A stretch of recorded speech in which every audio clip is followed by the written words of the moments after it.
Momoy. This is our breakfast. Akara. Right here. And we have bread. Agege style. This is agege bread. And then we have eko made with the leaves by our Alaja over here.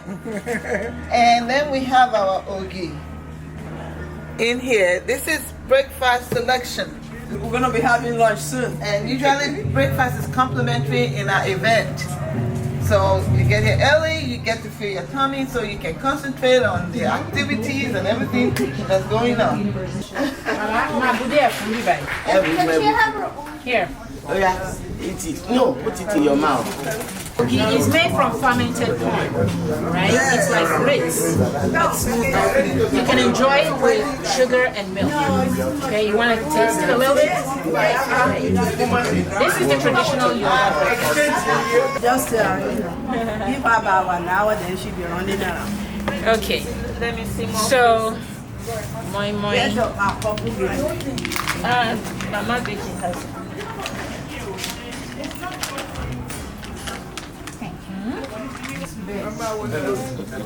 Everybody see the plate it one of Let's rogi.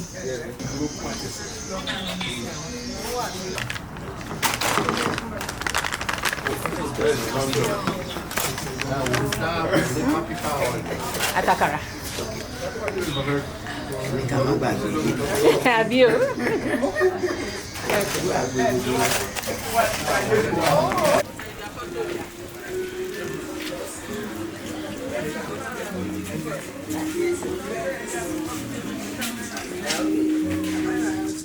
This is really not a bad turn-up at all. They in turn reached out to other ladies of the elite who came together to form the Abeokuta Elite Club. The market woman is still not here. It's okay, it's fine. And also, I see Mrs. Coker is here as well. Oh, I hear that Mrs. Coker has a degree from Cambridge in Latin. Hey, you hear things? Everything.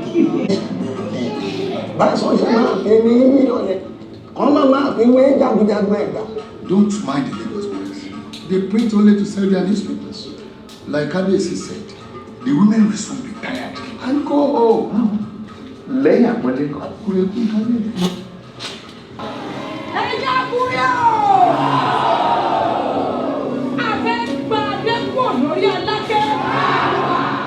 Our local police cannot contain that size of a crowd. It's better to deal with the rest. They are banditry. Dundee! Kabiyesi, this palace is not safe enough for you to stay any longer. Kill about yourself. Money, kill about yourself. I was born and raised in Nigeria. I went to primary school and secondary school there. And one of the reasons, what she's really known for, like, you know, you have to take the common entrance exam, and they were like, who is the first woman to ride a car? And then it's her. But they relegated all the work that she did to the fact that she just rode a car. She did a lot more for Yoruba people and our history, and I think it's really important that, like, you know how we know about Martin Luther King in America and Rosa Parks. It's also important for us to know our past eras as well. So she is one of the first female students to attend Abeokuta Grammar School. She's the wife of Israel Ransom Kuti, the mother of Fela Kuti. I forgot his other sibling's name, but she had three other children aside from Fela as well. She's an educator, so when she came back to Nigeria from studying abroad, she was teaching, and then she got involved with women's rights, and she founded the Abeokuta Ladies Club. Something that really is important about Olufemilayo Kuti's life is that she was educated abroad, went back to Nigeria and tried to help out the plight of people. She was kind of an humanitarian in that way. And a lot of us here, it's a privilege for us to be abroad here and to have access to the resources that we have. And maybe we don't necessarily want to go back and live in Nigeria permanently, but I was wondering if, like, we can think about ways that we can also still kind of help that doesn't have to involve like staying in Nigeria permanently, but like ways that we can still contribute to some of the things that are going on back home as well. And maybe some people here are already very involved. If you can like share how it is that you're involved, that doesn't require you like permanently moving your family back home, because there's ways that we can kind of give back. Anyone have like any ideas of like how they kind of currently involve themselves with? Another thing that I also wanted to bring our attention to is that Funmilayo was fighting for the right of women, and like if there's any current gender inequalities back home and even here, we should also be trying to be mindful of how we can bring about equality to both genders as well. And that's it for me. Thank you.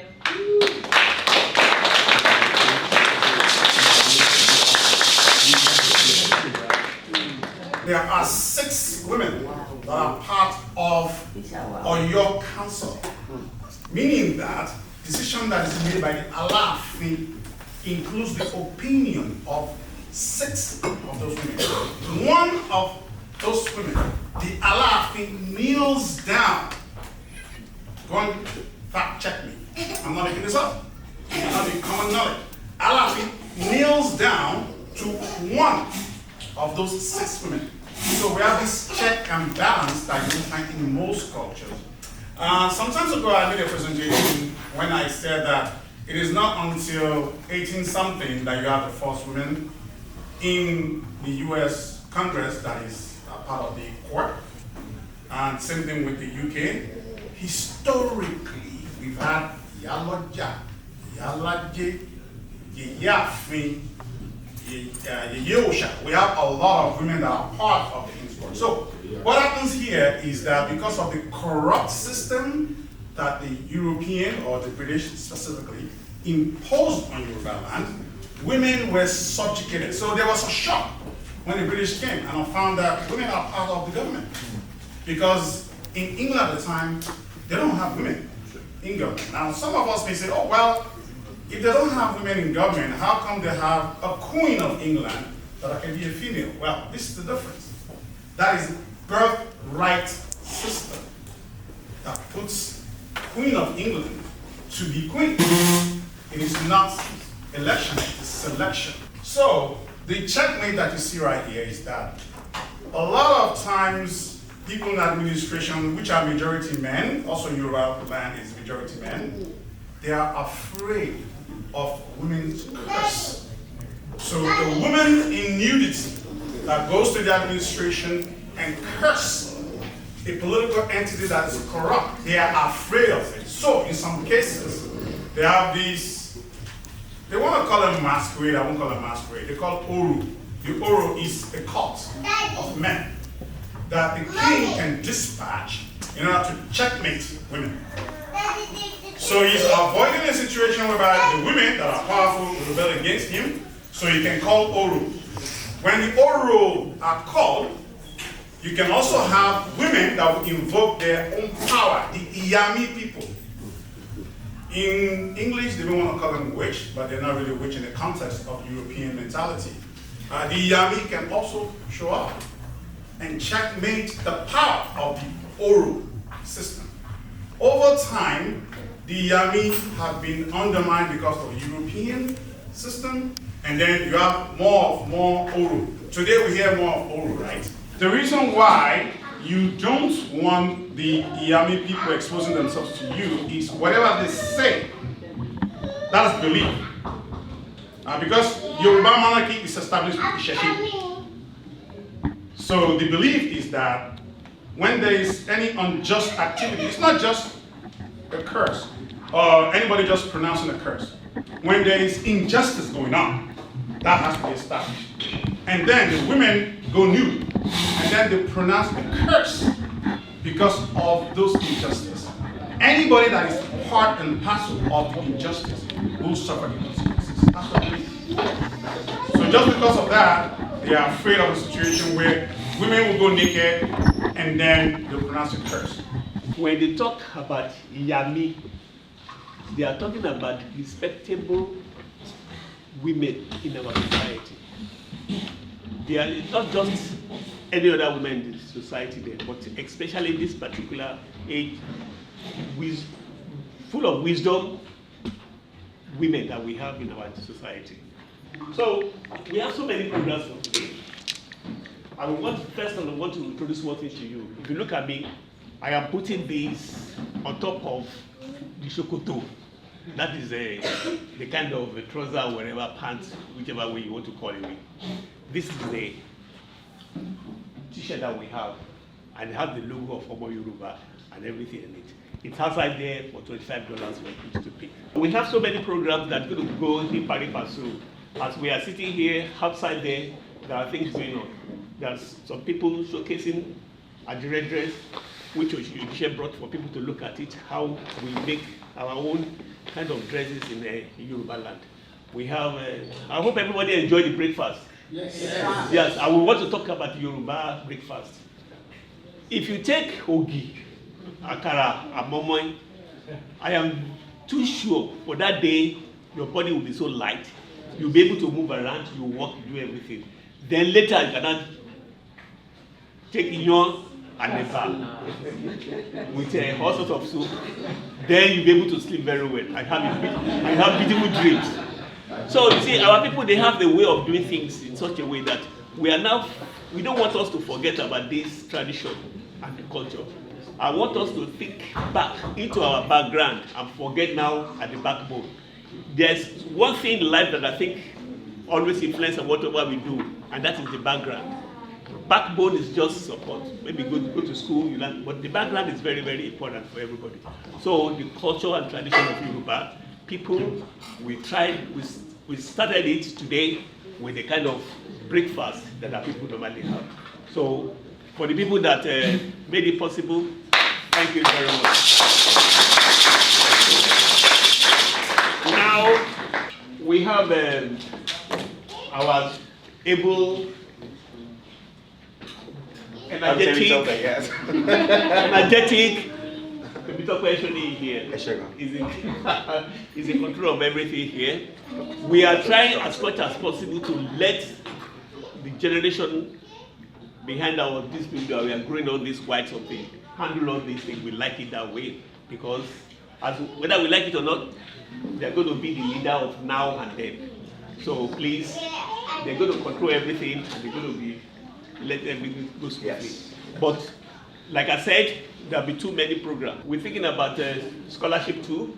Please, if you have any child that has a 3.0 and above, please, they can submit their something to the committee that deal with the scholarship.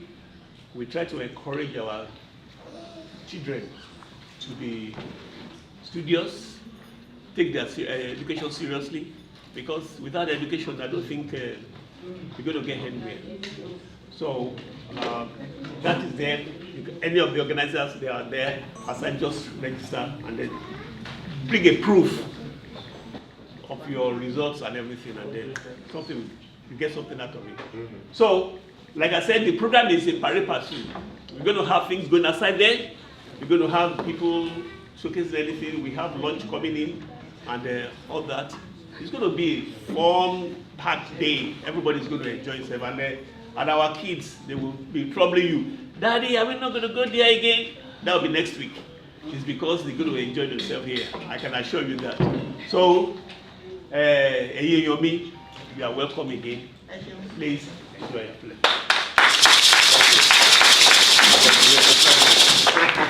That's the president of Omo Yoruba of Southern California. I don't know if you introduce yourself like that, but very important man. Head of the organization, like literally. So a few things, yeah, so no, there's a lot of things going on. Like you said, parent pursuit, it's the first time I heard that, but a lot of things are going on at the same time. So, you know, if there's young children who'd be interested in like mass crafting, language stuff, the Alo game, which one of our esteemed aunties is running. And I think there should be a section somewhere for Yoruba Day School. Definitely make sure your kids get outside. They probably want to be in the sun, move around, you know, be noisy, etc. So there's a bunch of stuff going on out there. And then in here, we'll have, like, what's coming up right now is probably more of a grown-up, adultish conversation about our community town hall cohesion in Yoruba land. So more politics, geopolitics, etc.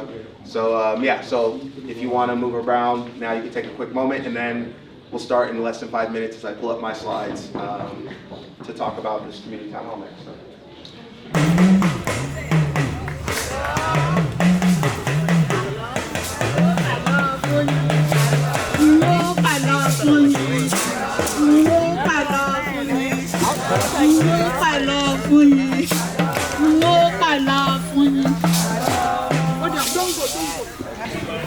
Allah is, I can call it critical thinking of our great grandparents.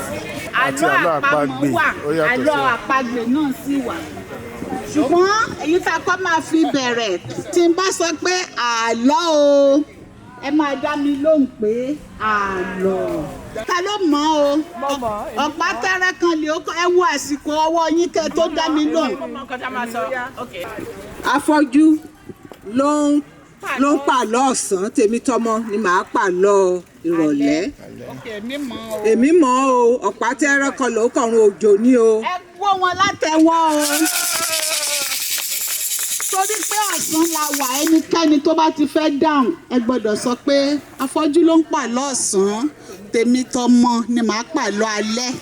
Usually they do this in the evening when they gone to work, especially farming, alágbẹ̀dẹ, agbẹ́nàgbẹ́nà. Ẹranko means animal. Bàbá mi kan láíláí, our great grandfather, he has one animal. Anytime that animal is traveling, he always go with his house. What is that? No. Mama? Jamal, you don't know an animal that travels with his house? Do you want me to say it again? What's an animal that travels with his house? Clap for him! Say it again. Toro. Kí ni Yorùbá toro? I don't know. Say ìjàpá. Ìdàgbà. Yes. One more thing. 2. I want another question that resemble each other. That goes anywhere he goes, whether he crawl, whether he walk, whether he jump, he always go with his house. I want the children born here to. Do you understand? If a toro go with his house.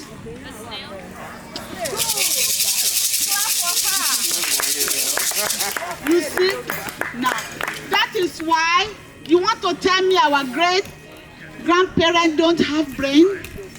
That is critical thinking. What was the answer? What's the answer? Idi and Ijapa. That's one of the things I learned from our youth. The answer is snail. But when I put it in my platform, and one of the answers says Ijapa, I said, woo, we are learning from these kids. So we are going to take both answers correct, right? Let us give them a round of applause. Now, hello. Ìyálóde Ìbàdàn, aṣọ ló ń tà, àkísà ló ń wọ̀. Ẹ dákun ẹ hold on. Yes, sister. Spider? Ẹ kò gbá o. Afọ́jú ló ń pàlọ́ ọ̀sán, tèmi tọmọ dà pàlọ́ alẹ́. Ìrèké. 8/10. Because mi ti ẹ̀ gbọ́ ìrèké rí ṣùgbọ́n ibi tán gbé ọgbọ́n yẹn lọ ó ti yé mi. Okay, ṣé kí n sọ answer bá tún rẹni tó tún fẹ́ try? Hint. Nǹkan yẹn. Mo fẹ́ ṣe àkàjúwe bóyá máa gẹ́tì ẹ̀ nísìn. Bàbá mi, Ìyálóde Ìbàdàn, aṣọ ló ń tà, àkísà ló ń wọ̀, ẹ wá bá wa sọ answer. Ẹ bá wa sọ ìdáhùn. Aṣọ ló ń tà, àkísà ló ń wọ̀. I like that. Critical thinking. Bàbá wa, ẹ pàtẹ́wọ́ fún bàbá wa. Bàbá wa tán lo critical thinking yẹn. Oh yeah, we are waiting for you, sir. Gbogbo yẹn sọ pé queen. Before I give you the answer, you have to say queen. Mo fi ra yín lẹ́nu bẹ̀rẹ̀ kẹ́tẹ́ bẹ̀rẹ̀. Mama mi ò fi ẹyin kọ́ o. Àwọn ti ra. Ọ̀gẹ̀dẹ̀, igi ọ̀gẹ̀dẹ̀ ni o.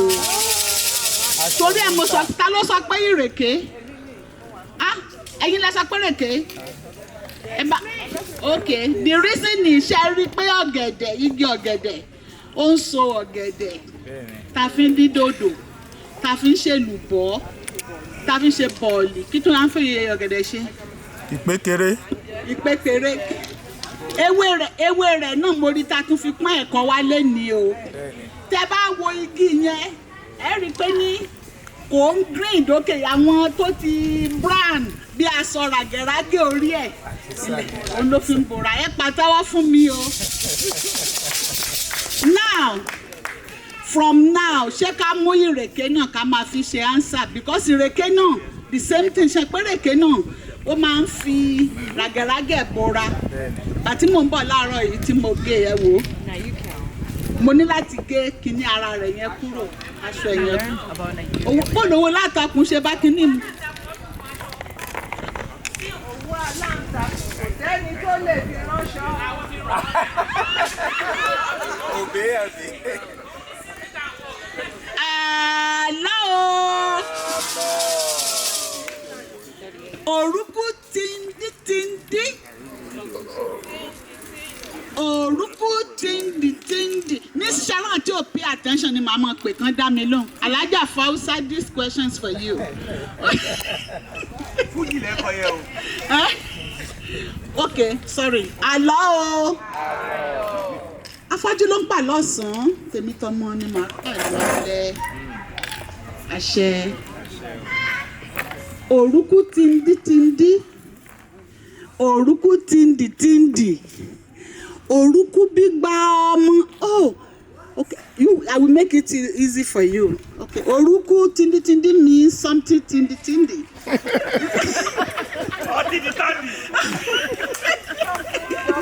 And he said, this thing has 200 kids, like thousands.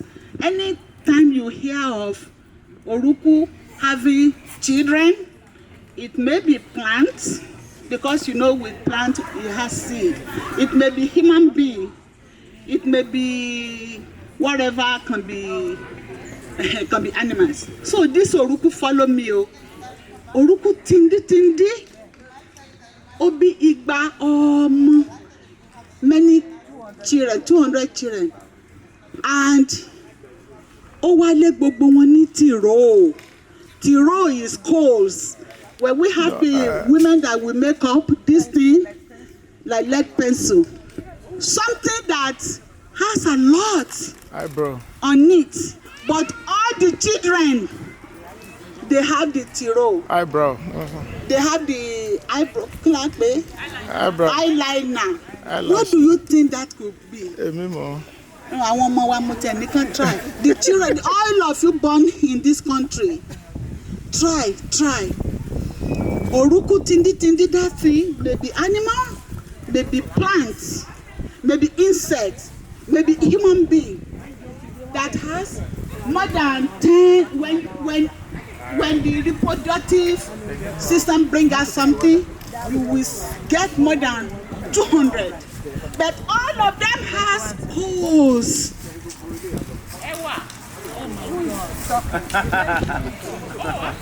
Did I get it right? They don't even know what. No, they don't know it.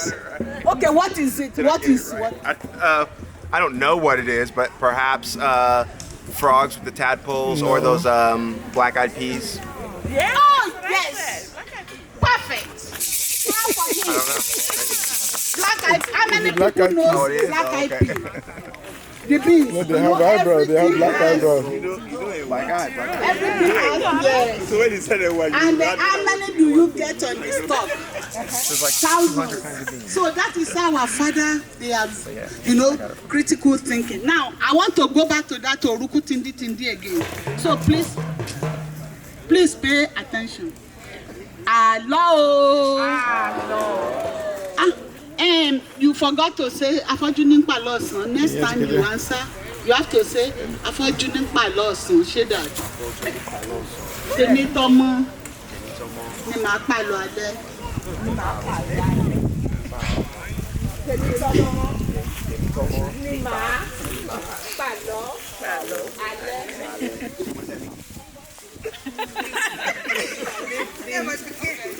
Is the blind person that will talk about these folk tales in the afternoon. Normally it's in the evening. So you now say, myself and my children were the ones that we go over the folk tales at night. And the reason for that is because if you have your eyes, you have your limbs and everything, what should you be doing during the daytime? Working. But if you're blind and you can't help yourself, then you have all the time on your hands to be doing a lot. No. Everybody listen. Listen. Onlo Oyo. Okay, no, he's going to Washington. He's going to LA. It faces LA. Even when he's coming from LA, it faces LA. What is that? I want just the children born here. The way they say it is Onlo Oyo. You know, when you are going to LA, you face this critical thinking. Say even when you are coming back, you know it should be like this. You still face LA. What is that? It be not to be me no. I want them to get it. Okay. Because somebody explained, I will get the answer from you guys. One more time. One more time. You're still not getting it. Oh, one more time. Okay. So that thing is here. It's right here. It's right here. Ọ̀rọ̀ ìkọ̀kọ̀ ní gbangba ló wà. Gbangba ló wà. Ọ̀rọ̀ ìkọ̀kọ̀ ní gbangba ló wà. Ní gbangba. Dr. Ogunleye, what is the answer? No, not just any Which drum. drum?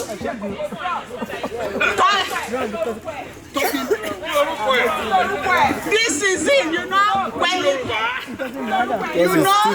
answer is drum. The answer is drum.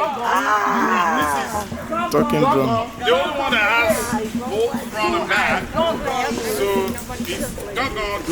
That's the drum that when you're going to Oyo, you're facing Oyo. When you're coming back from Oyo, you're still facing Oyo. And the same thing. Because of the dual face.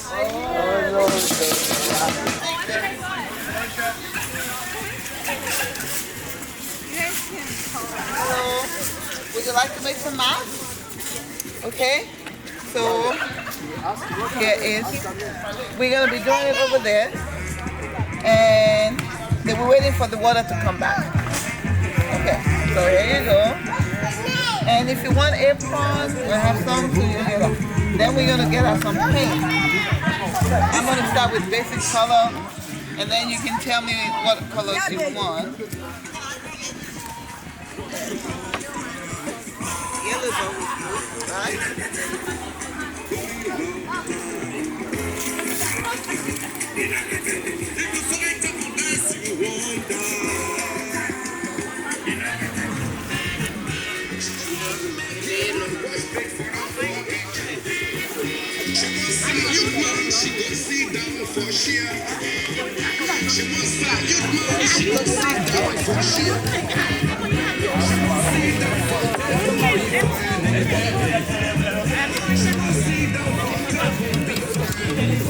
Don't touch it.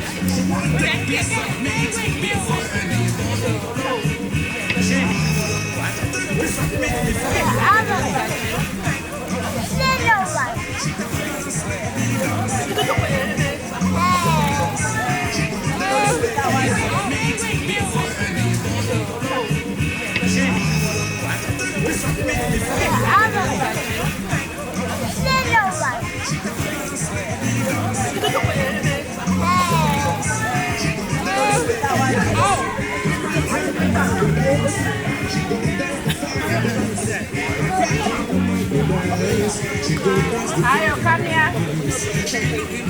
Ayo, come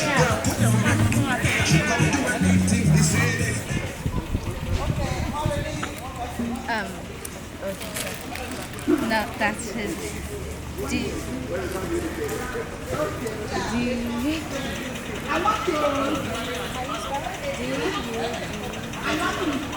As a human being, your identity with spiritual forces.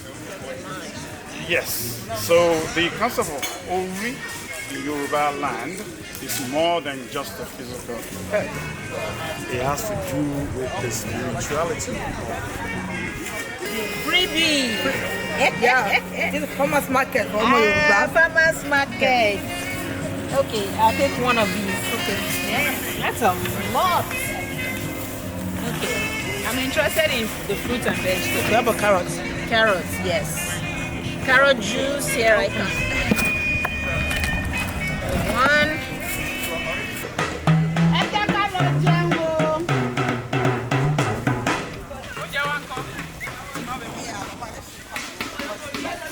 My brother likes something sweet too. What are you talking about?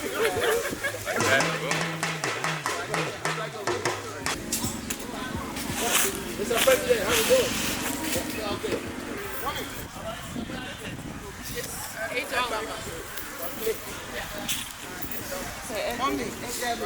Either show up or don't show up. Let's pop it!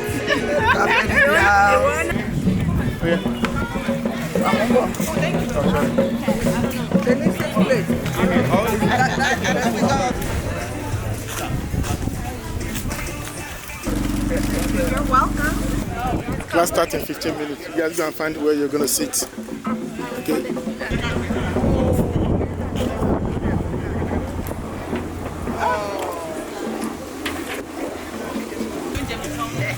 Oops.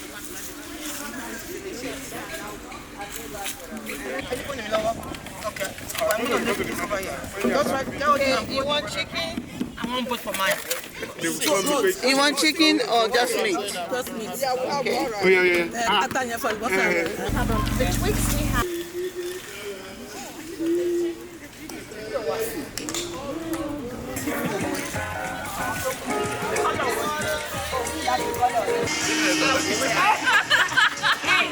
Come back to your old brother?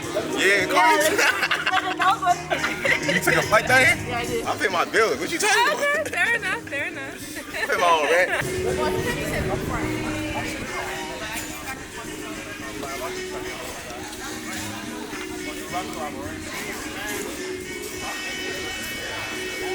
Okay, I don't want him to miss out. Okay, cool. Yeah, so.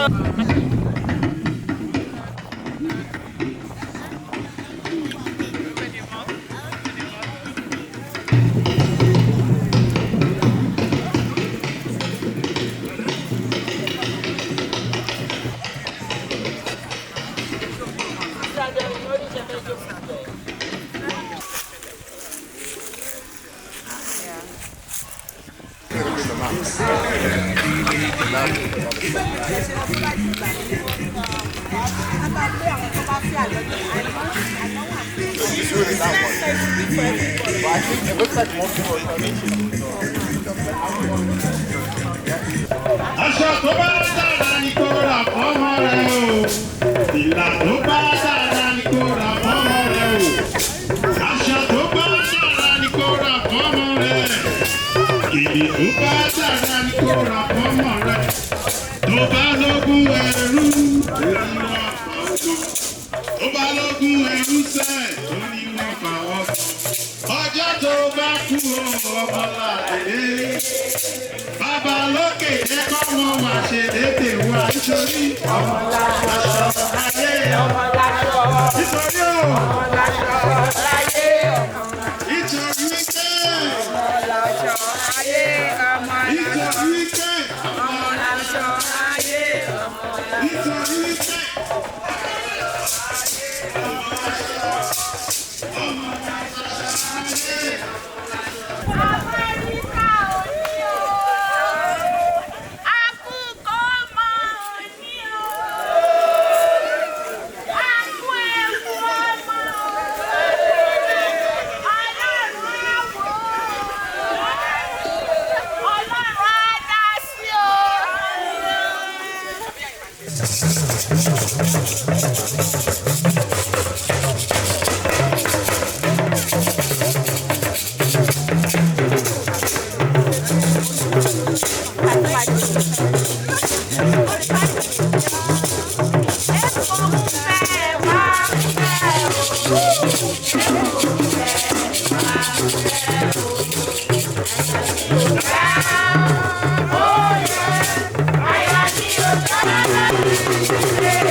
Ṣé mọ̀ pé Yorùbá ó ní bá ṣe ń ṣe ètò ìkómọ wa láti ayé àwọn bàbá wa.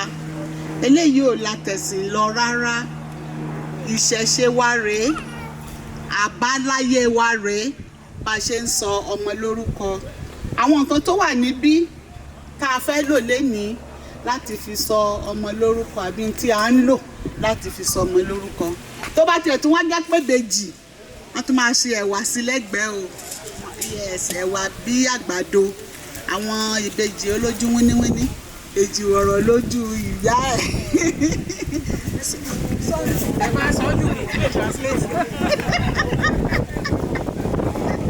So this is the Yoruba naming ceremony the way it's done traditionally. This is not a religious thing. It has nothing to do with religion. It is tradition, culture. All the things that we have here is what was used since the times of our ancestors.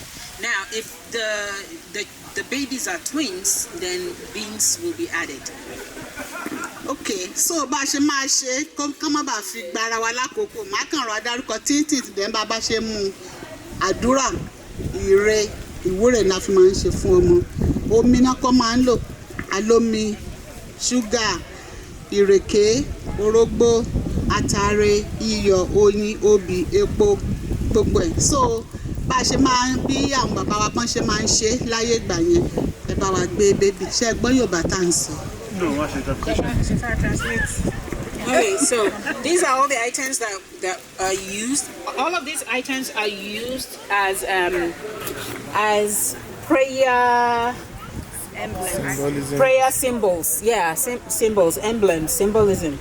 We use water, we use bitter cola, we use sugar cane, we use sugar, we use salt, we use cola nut, we use honey, and we use palm oil, and we use alligator pepper. So bá ṣe kó máa bẹ̀rẹ̀ gẹ́gẹ́ bí orúkọ tí wọ́n fún ọmọ yìí, a fún ní ọmọ Yorùbá tòrò. Ẹ pé tẹ̀lé mi, ọmọ Yorùbá ilé wa tòrò. A lè máa pè ní tòrò. Kò sí orúkọ tá a lè fún ọmọ. Tòrò means settle, àbí?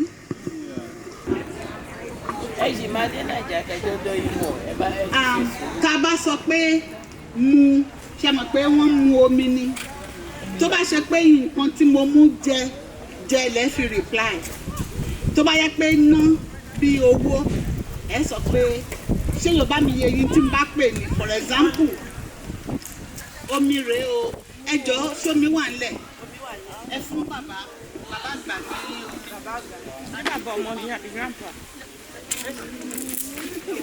So she's going to say some prayers. Okay, everybody get water. Don't finish it, just open it. She's gonna. I will tell you when to drink it. Not everything. Mother and dad, okay. You can share this. Are you really husband and wife? So she's going to make some prayers. When she ends with the word moon, you take a sip. If she ends with the word J, you eat something. Now, tí máa sọ pé omi ayé rèé o, ẹ máa sọ pé àmúgbó, àmútọ́. Tó bá yẹ pé nǹkan jíjẹ, àjẹgbó, àjẹtọ́. Tó bá kan bí owó kí lẹ máa sọ tán àná tán kọ́ àná tán àná so everybody ẹ̀yin tẹ́ ní omi ẹgbẹ́ omi ní dání o omi la kọ́ máa fún ọ torí pé ọmọ yìí ò lè jẹ kò dẹ̀ lè mu àwọn nǹkan àwa òbí la máa mú fún un. So because the child is a baby and cannot eat and drink all of this stuff here, the parents are going to eat and drink on behalf of the child. Take your own too. So omi ayé rẹ o. This is the water of life.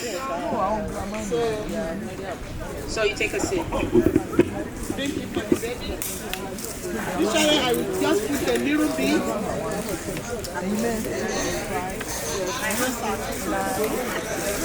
So just a drop on the baby's lip. Ẹ sọ pé àṣẹ amúyé o àṣẹ kò ní pa ẹ lórí o àṣẹ onímú omi pọ̀nà omi yìí ò ní gbòdì lára rẹ o àṣẹ. She's saying that the water will go to the right path. You know, the trachea, of course, it will not choke the child. And esophagus, sorry. It will not go to trachea. So it will go to the esophagus, will go down the right path, and so this child will drink it into each. Obì rẹ o, a ní oríṣi obì méjì. There are two kinds of kola nuts. A ní obì ó ń pè ní obì àjórò, a dẹ̀ ní obì ìbílẹ̀, ẹ̀kọ́ gbàǹjà, a sì ní obì ìbílẹ̀. There are two kinds of kola nuts. There is what they call gbanja. That's the My hands are clean. Àwọn obìnrin ọdún ṣẹlẹ̀ rà. Now, this is jẹ́ right? Tábà pé ní obì ayé rèé o. Àjẹkọ́ ó ní o. Nígbà mo jẹ́ o. Obì ayé rèé o. Àjẹkọ́ obì ayé rèé o. Àjẹkọ́ àjẹsọ́. Àti ọmọ lẹ́nu tó bá jẹ́. Ẹ̀yin tá a wà ní kí. Please take one spoon. Take your spoon, please. Take your spoon.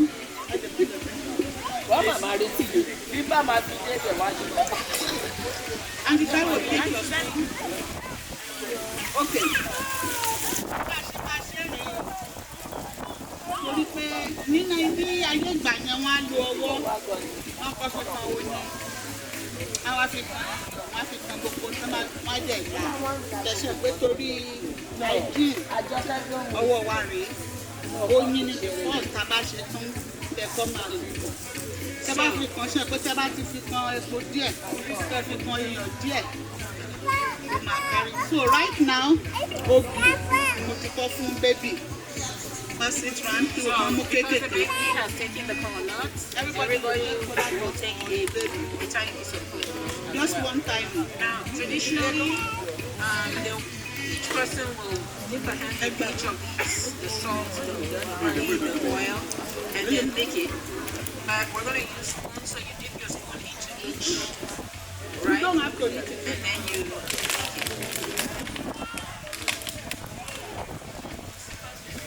Everybody want kola nut? Now, I'm past tobacco. Now, orógbó.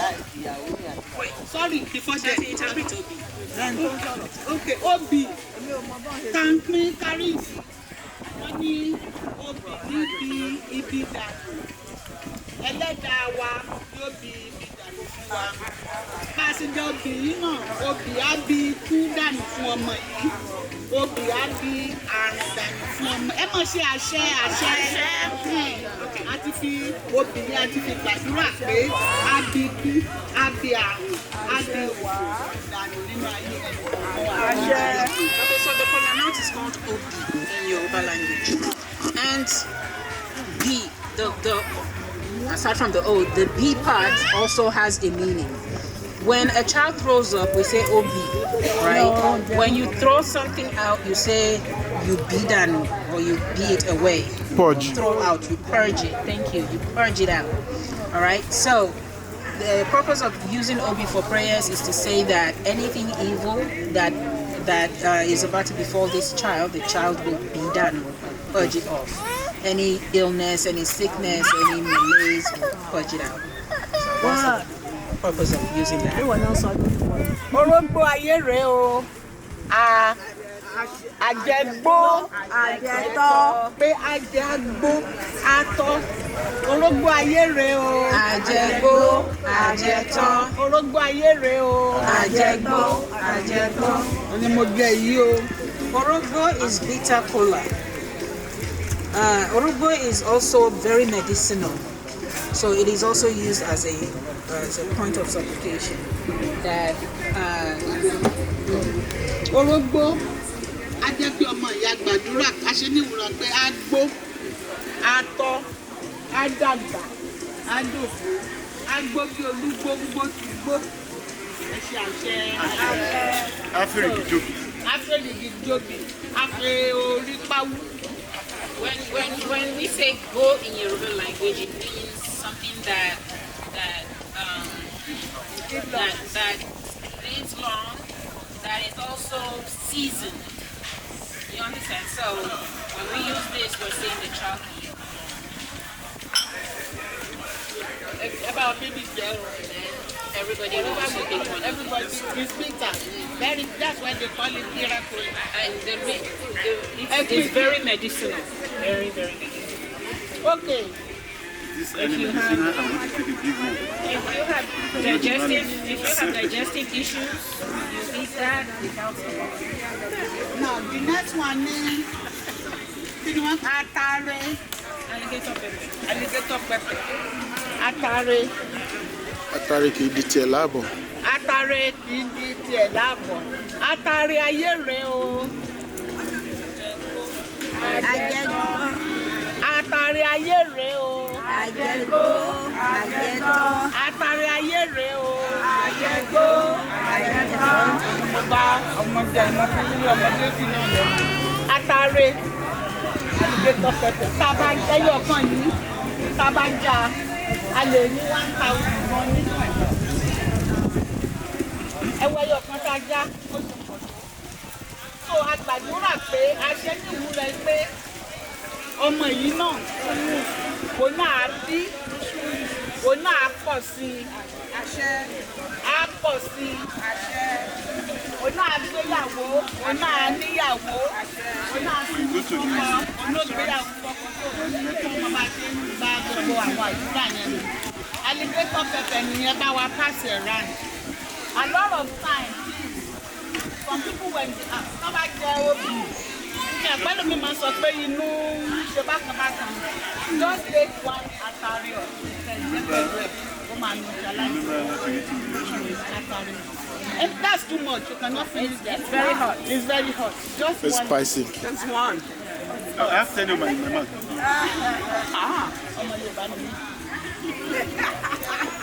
Anybody want atari? Then?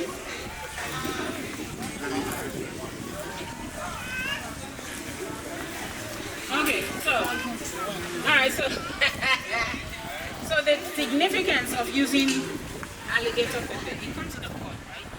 And in this pot, there are lumps with this peppers in it. So the significance of using it is to pray for reproductive health for the child, that this child will reproduce as much as is in this pot. And I will be to eat. You can get 200. get up to 200. Okay, when you never can pass it. All right, next. Now.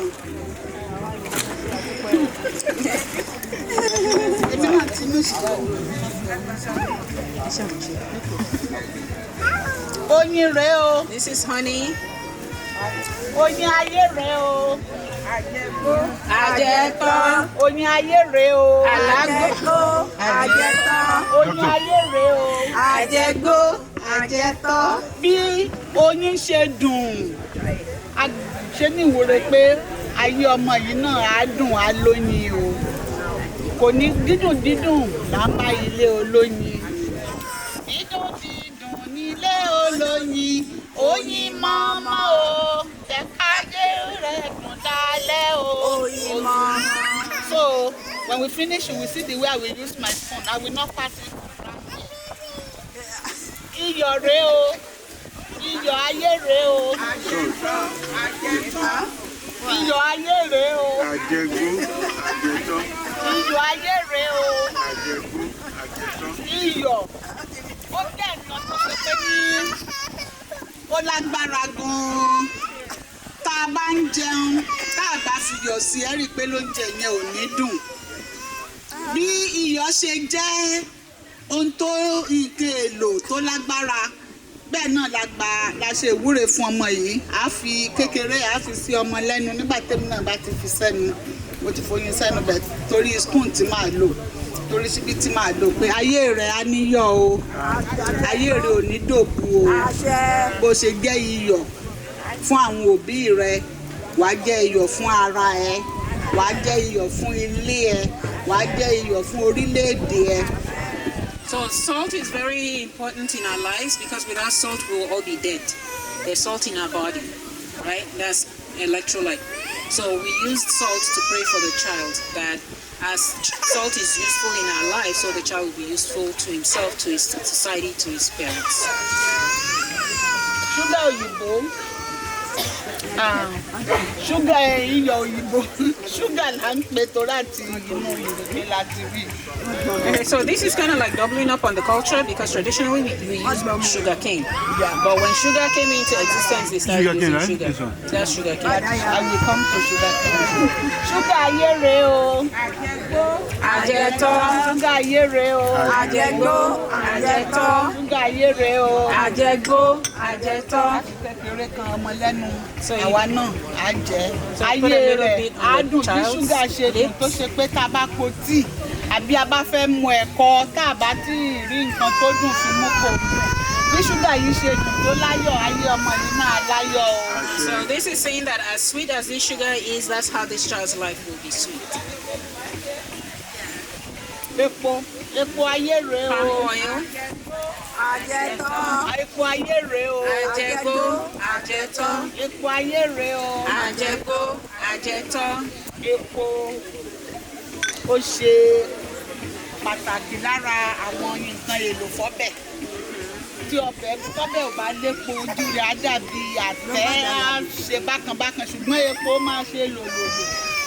Ẹ̀rọ̀ dẹ̀ tún ni tára bá ń gbóná tá bá fi epo para ara rọ̀ wá.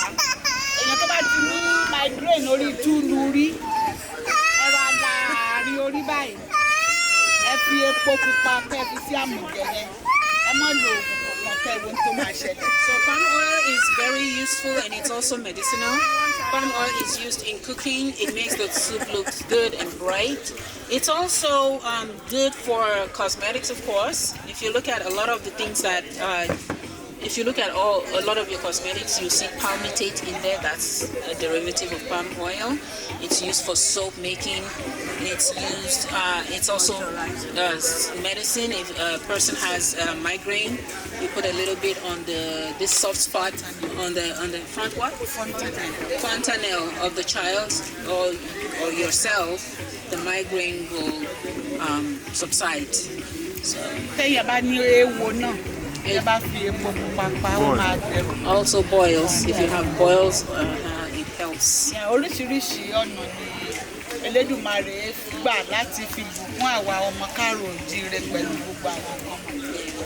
Now, ṣe pé a ti sọ ìrèké end product ẹ̀ ní ṣúgà. Àárọ̀ bẹ́ẹ̀ ni o mo fẹ́ gé kéékèèké. So tá a bá ṣe tán ẹni tó bá wà interested ẹ̀yin bíi mẹ́rin ẹ lè dì mọ́.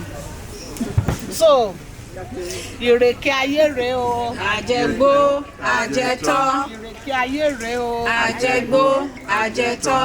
Ìrèké ayé rèé o. Àjẹgbó, àjẹtọ́. A lot of people tell you nothing there. You don't swallow it though. You suck on it. Sugar cane. I can see ọmọ lẹ́nu. As sweet as the sugar cane is, the child's life will be sweet.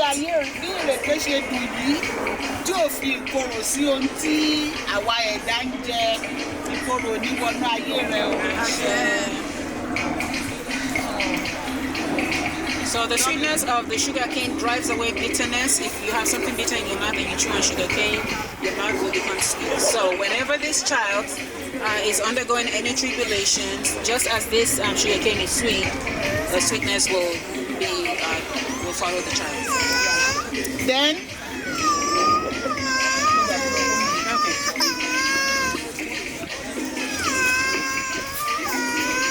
owó ayé rèé o.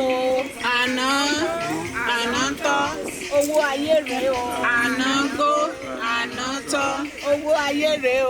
Àná gbó, àná tọ́. Owó yìí ajé ni Yorùbá tún pè é. Ọmọ yìí àgbàdúrà fún pé wàá ní lọ́wọ́ ni ọ̀ní ní lọ́rùn o. Ẹni tó bá ní owó lọ́wọ́ náà ń pè lólówó. Ẹni tó bá ní lọ́rùn náà ń pè lónígbèsè. Olùmarè oníṣẹ́ onígbèsè o. So this is money. Traditionally, the traditional Yoruba money is cowries, but we're in modern times, so we're going to use paper money. So this money is a prayer point for the child. When you have money in your hand, you're said to be wealthy, rich. But when you have it on your neck, you're said to be a debtor. That means you're in debt. So she used that as a prayer point for the child, that child will have money in his hands always, not on his neck or shoulder. He will be a rich person, not a debtor. Okay. So tá bá ti fi gbogbo àwọn nǹkan wọ̀nyí ṣe ìwúre tán, á wá gbé nǹkan wọ̀nyí káàkiri. So fún àpẹẹrẹ, mo fọwọ́ ṣe pé ọwọ́ náà máa ń lò. Mo fọwọ́ bá yọ, mo fi kóyín. Mo fọwọ́ bá yọ, mo fi kóyín. Ọ̀rọ̀ mi dayọ̀, mo dúpẹ́. Mo fọwọ́ bá yọ, mo fi kóyín. Mo fọwọ́ bá yọ, mo fi kóyín.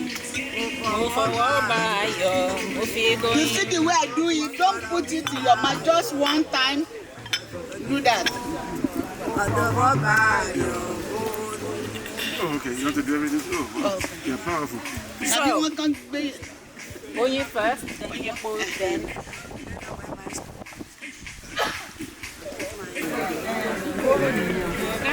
Kí ni àbàtà ni gbogbo mi?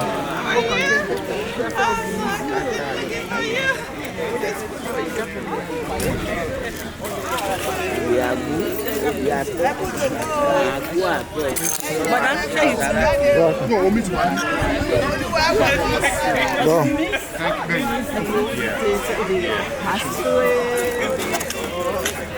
So I'm hoping that what is what? I don't know what. touch honey with it, touch red oil with it. Excuse me, attention everybody. So we have our last.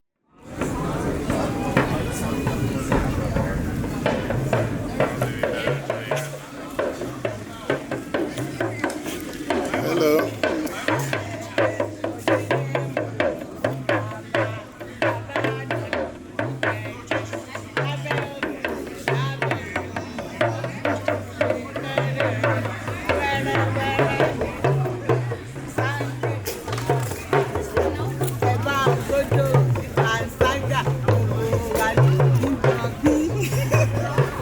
Can you tell us about the drums you have here?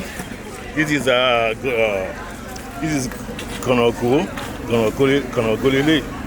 talking drum, Konogo.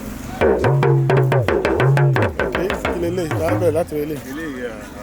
Kidi, ìyẹn gbọ̀ngbọ̀n Kidi. Ilé àwọn bẹ̀m̀bẹ̀ làwọn lè ìgbín rè, àwọn bẹ̀m̀bẹ̀ ni àwọn jíǹde àwọn ni.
thanks everyone for coming through. We're towards the tail end, and I get to give probably one of my favorite, or do one of my favorite presentations / town halls. So this is an open forum, an open discussion. I want to bring up some points and highlights about the state of affairs of Yoruba community locally. If you're here earlier in the morning, we were talking about the state of affairs for Yoruba land, so things back home. It's very important. If you missed that, see me later. I'll show something to scan so you can get that. I'll go fairly fast through the slides. It's not so much a presentation as much as a discussion. So the slides are just here to give you context because I know we have people from all ends of the Yoruba family, whether they're visitors or guests, whether they're newly introduced to it, or whether you go back and forth with home regularly. So if you want to follow along, scan the QR code if you haven't already. You'll get a link, and you'll actually get a link to the slides, so you can look through it later. And I have a cited reference page at the very end. So if you scan this, you'll be able to have it on your phone. It's open, it's public. So I'll give you a moment to do that, and then we'll get into it. So I see a few people still scanning, and we'll go from there. All right.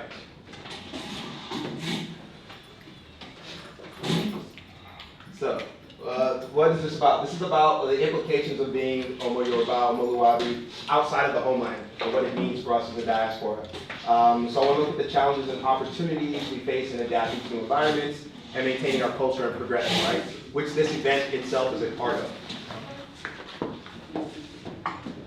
So just to give a shared understanding in the context of where we are and what's going on. So although we're in this land now, we've been coming to America for a long time. If you have a longer view of the Omo Luwabi consciousness, right? In fact, this first book on the left is a book about the Yoruba diaspora in the Atlantic world, right? A lot of Yoruba people, because of the transatlantic slave trade, etc., were brought to the Americas, whether in Brazil, the Caribbean area, or in the United States. And so it's one thing to think about that larger identity of us. I think it's very important when we talk about what's going on now and where we find ourselves. Instead of just jumping in and saying, hey, we're Yoruba, we came here in the 80s. There's a longer line. That's why you meet people here who look like you, right? And so that's very important. That also brings up questions. There's actually a documentary called The Neo-African Americans, because it's like, what does it mean now to be black in America when you already have people who have been here for hundreds of years, and then you come here and you're an immigrant, but you're put into the same category for unsavory reasons, but we'll get to that. A few things to think about. So if you're going to be raising children in the United States and you have a Yoruba background, you very much should understand the caste system that exists in the United States already. If you don't, you're behind the ball. So that means you have to understand what blackness means in the United States governmental sense, and you have to understand what whiteness means in the governmental United States, because they're inextricably linked. Yeah. So these are some things you can, again, you have the links so you can go in on your own and go deeper. But that's a very, very important thing to understand what the ideology of whiteness is, right? Although these words are colors, black and white, the actual ideology of the idea of being in those races is not about color at all. It's very much a way of thinking. And so we have some quotes from some greats I like at the top. W.B. Du Bois, who was a African-American luminary and definitely a huge progressive, who really examined that himself, right? He also wrote a book called Besides the Souls of Black Folk, The Talented Tenth. So he was a very educated, very established African-American person from back in the day, but he asked those questions of what it means to be white in America, right? This idea of ownership, of just expanding Western civilization and taking what you want. And so that's interesting, and it changes the way you act on the planet when you think in that way. And then, of course, you have to understand what the idea of whiteness meant when they created blackness, right? So-called black people in America didn't call themselves black. It was cast upon them, right, to live in this sort of box and this identity that was purposely diluted, purposely made to cover and cut off from where they came from, right? So that they would act in a new way. And so these are all things you really have to understand. It's also worth understanding how other immigrants that come into America get onto the race trains, right? If you're coming from a European country or some other country where you can work towards whiteness, which you were not afforded to do if you come from where we come from, right? So you really have to understand what game is being played and what is being said before you just start hopping on and checking boxes at the DMV without knowing what you're doing. So not only do you have to understand the ideologies, you have to understand the attendant political history in this country of how the ideas of being black or white worked and what they meant for economics, what it meant for ownership, what it meant for how you walk around on the street, who gets off of the sidewalk, who gets on, who goes around to the colored entrance, who does it, what does it mean for children who are mixed between both. Yeah, it's all very important things, and it filters into the economics very strongly. So these are a few books, again, if you can take photos, you'll have a link that will help you understand that. And I'm not going to go into it now because, again, not a presentation, more a discussion. But you have to know how banks disperse money, who they give money to. When the appraiser comes into your house and tells you how much your house is worth, if you have certain pictures on your wall, how, you know, if they know who lives there, how it's going to be different based off if you're black or white. So that's your value, right? Because that's what you're going to use for generational wealth to pass down. How neighborhoods were segregated, right? That's the color of law, so that you can only live in certain places. How mass incarceration plays into it, right? When they can lock somebody up and take them out of a community, particularly a protective element, like the masculine, right, in a home, so that the people are not protected, right? So you can go in and do what you want a bit more. And then how certain neighborhoods that do get the higher appraisal value then will have the better property tax. Thus we'll have the better funded school systems, et cetera, et cetera. And so we have what we have today. So, current affairs, what's going on? This is very recent. So a lot of that's in the past. I know some people are like, let's get out of the past, I'll be looking at the past. This is today. This is within the last 2 or 3 years. The Supreme Court of the United States struck down affirmative action not more than 3 years ago. I think it was like 2 years ago. And that's had a ripple effect around everything that's going on in society, academically, economically, and on the corporate level. So recently, so when I was in high school, we take something called AP classes. If you're like, you want to be advanced, you want to go to, you know, get good grades, advanced placement, AP. In Georgia, they came up, the College Board, which makes the AP test, came out with an African American Studies advanced placement course. And that was actually struck down in certain parts of America, and just recently they reversed it. So that's this first headline. They actually had to fight to reverse just to teach the history of African American history in the United States. So it should raise an eyebrow, like why would you not want that? I took European history. I took AP European history in high school. There's AP Japanese history. You could take AP Italian. You could take AP almost any culture. So why is it different when you do AP African American history? And we'll talk about that. Because of the Supreme Court case, now you have students, you know, worrying about whether they should put it in the, you know, on their college application. You have some universities that are pausing race-based scholarships. I grew up in an era where there were scholarships you would get based off being black. So like, hey, we want more black people, again, definitions being murky, to come and do this, etc. That's now done. So what does that mean for you now, if you're living here or raising children here in the Yoruba diaspora? How you move about in this political changing landscape?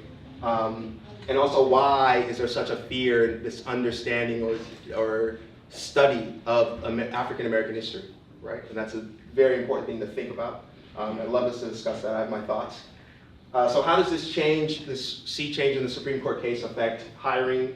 If you haven't been watching, things like DEI, diversity, equity, inclusion, it was in vogue for a few years. It's now total backlash, right? It's this idea of like, hey, if we don't have affirmative action, let's get out of the game. We're not going to do things based off race, but you'll still see things like legacy admissions to colleges, or you'll still see things like some, you know, nepotism in business, right? Well, they'll bring in their, you know, someone they know or someone they're related, but they don't want to do it race-based, right? So this is all going towards something. So, you know, shifting out how private companies are hiring. There was a recent VC fund that was targeted to black women that was sued and found like you can't do that because it's based off race. So yeah, a lot of things are happening. People are going after law firms that have programs to say they want more black doctors or they want more black lawyers. Can't do that anymore, right? So they're breaking that identity thing we talked about earlier, right? Because they really just don't like blackness. There's an anti-blackness thing, but that's going to lead to a brighter future, as you'll see. And then economically, probably the most important thing is like, what does this mean for economics? There's a really great book called The Immigration and the Remaking of Black America. Right, I'm not the first person to notice this. People are noticing it, they're talking about it, because now the children of those immigrants are getting older, they're having kids, and there's this like confusion of what this all means. This has given the rise to groups like ADOS, American Descendants of Slavery, who are specific about disaggregating the data and statistics, right? Because, you know, you could see how something could be unfair if you're saying the average household income for black families are in LA, or I think it's like 60,000, but you're mixing in Nigerian immigrants with people who've been here for 100 years against state-sponsored terrorism. So you're actually masking the failure of America to repair its citizens, because you're mixing. Really what they should have is their own category, similar to Native Americans do, so they could really see the extent of the problem and really target it, and not use people like new immigrants to sort of paper over and or flatten blackness and sort of erase people's despair, right? And so there's groups that are now fighting for that explicitly. So if something like reparations comes, what's our role? How do we assist and help the people whose shoulders we've stood on, in being here to better get these things? That's something to think about. And then lastly, I want to talk about solutions, right? What's important to us from our perspective as a Yoruba diaspora? One of the big things is language, right? Without language, the language is identity. The language you think in, you dream in, you speak in, that's how you think about yourself. So if the only languages we know are the languages of people who do not think highly of us, then we'll think of ourselves the way they think of us, just by the manner of language, right?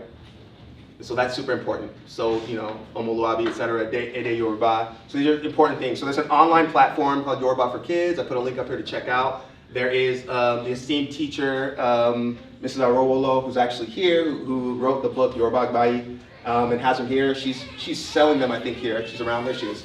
You can see up there. She's raising that book.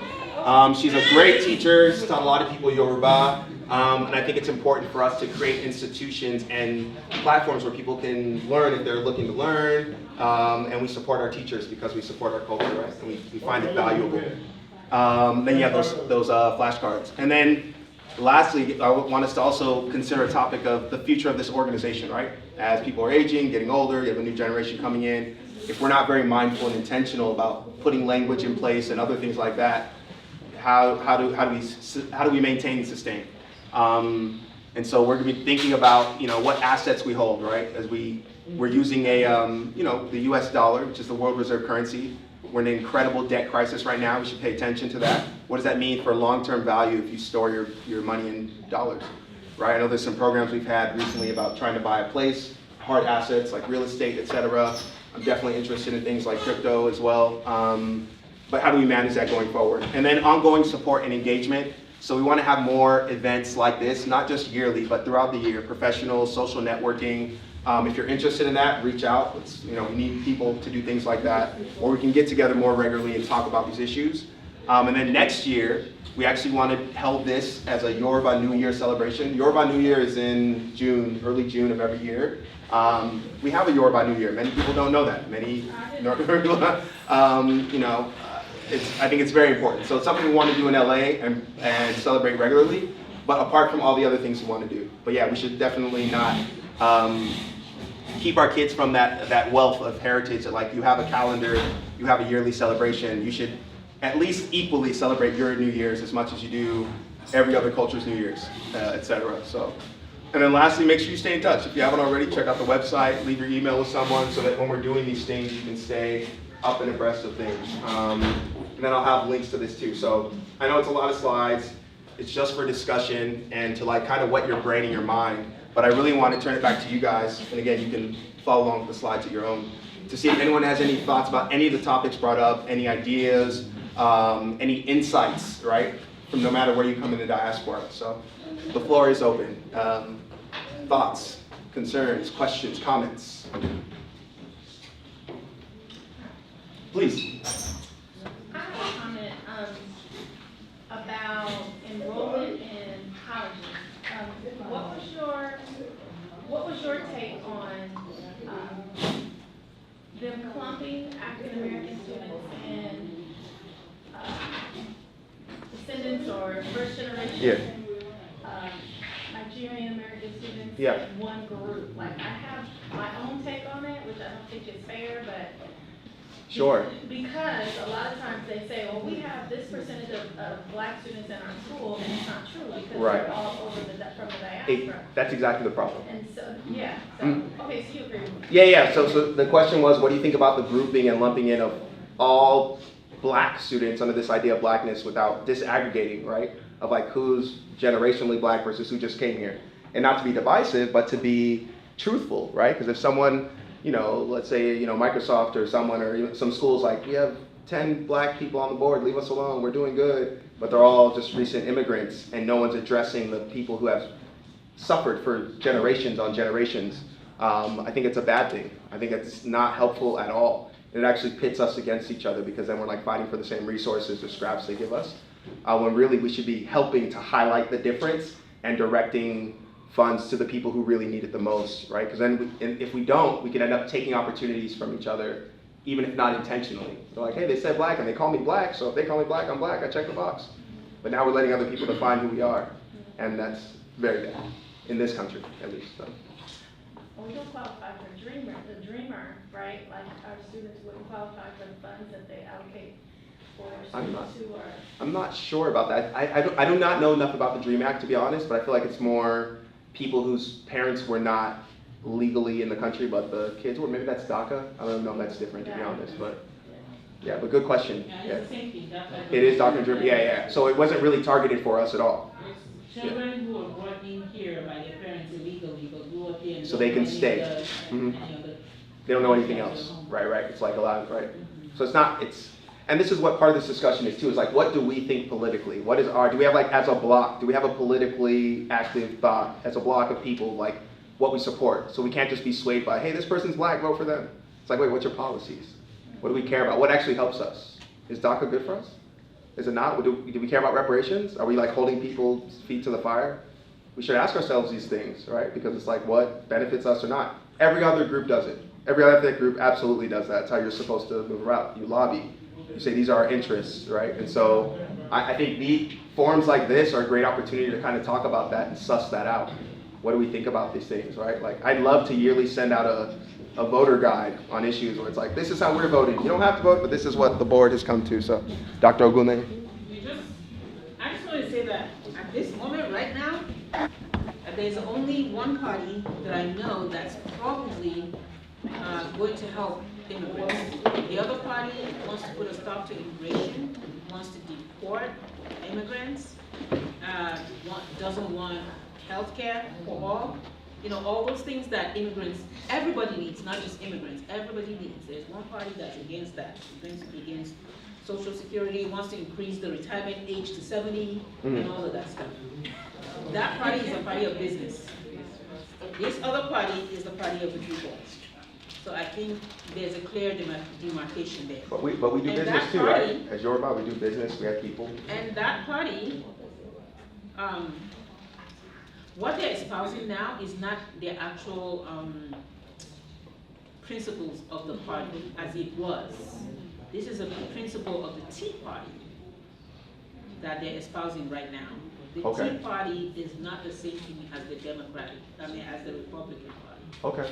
So. But how does that fit into our context as a people? What do we, particularly as Yoruba people, like, do you think we have a particular slant on it, right? Because we're not just immigrants anymore, right? We're multi-generationally now. Yeah, the Tea Party though is a nationalist party.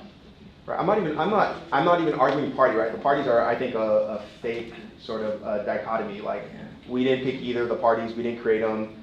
I'd rather have policy. So, regardless of what your party is, if you're gonna do policy that's gonna benefit me and my family and my group, then I'm listening to you. Well, what's your policy? Like, I don't think we should be swayed to only be one party or the other. It's like, who's going to do what for us, and then we'll talk, right?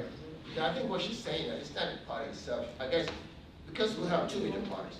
I mean, they're aware, right? We have two major parties. Anyone will look at it. So she just said, I'm looking at this one right here, and I'm looking at this one.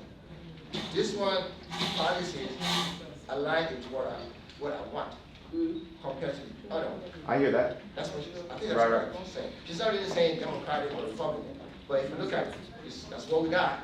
We're looking at this party here and that party here. But I'm looking at the policies. Okay, these policies kind of align with what me as a Nigerian and Yoruba think. I understand that. My question is to flip it around and say, what are our policies? Oh, our policies. What are our policies that we care about? And then, like, if we say, oh, and we find all of them here, that's one thing. But the genesis starts at us, defining what we think is important to us. And if it's like, oh, we actually care about all these things, and they happen to have that, that's great. But our rubric is generated from within us because of things we care about. Even us, we're not monolithic. What is important to me is not what is important to her. Correct.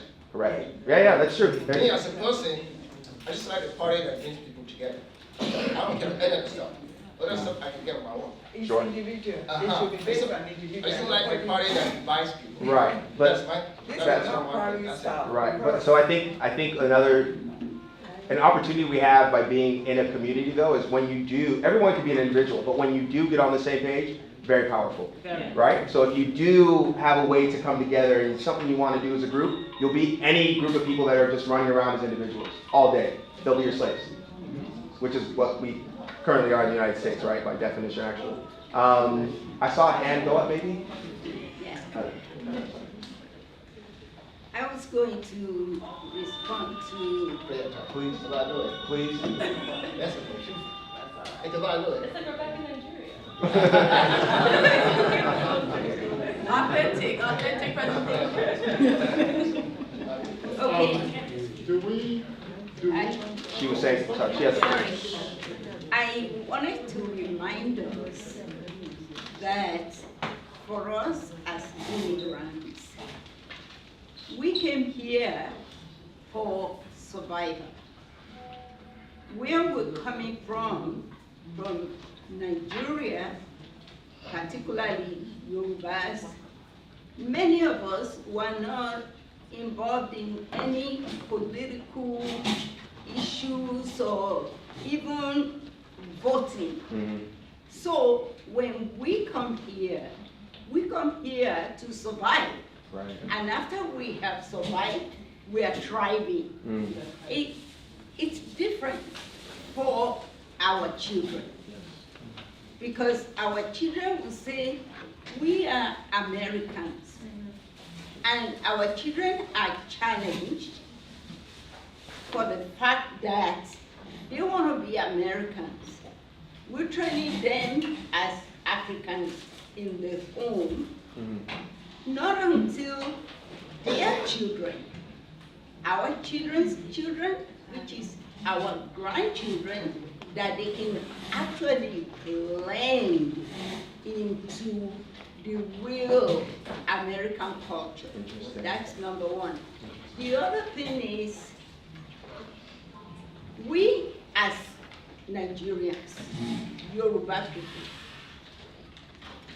the way we feel about ourselves is different from the way the Indians, the Japanese, the Chinese, they come here to establish businesses.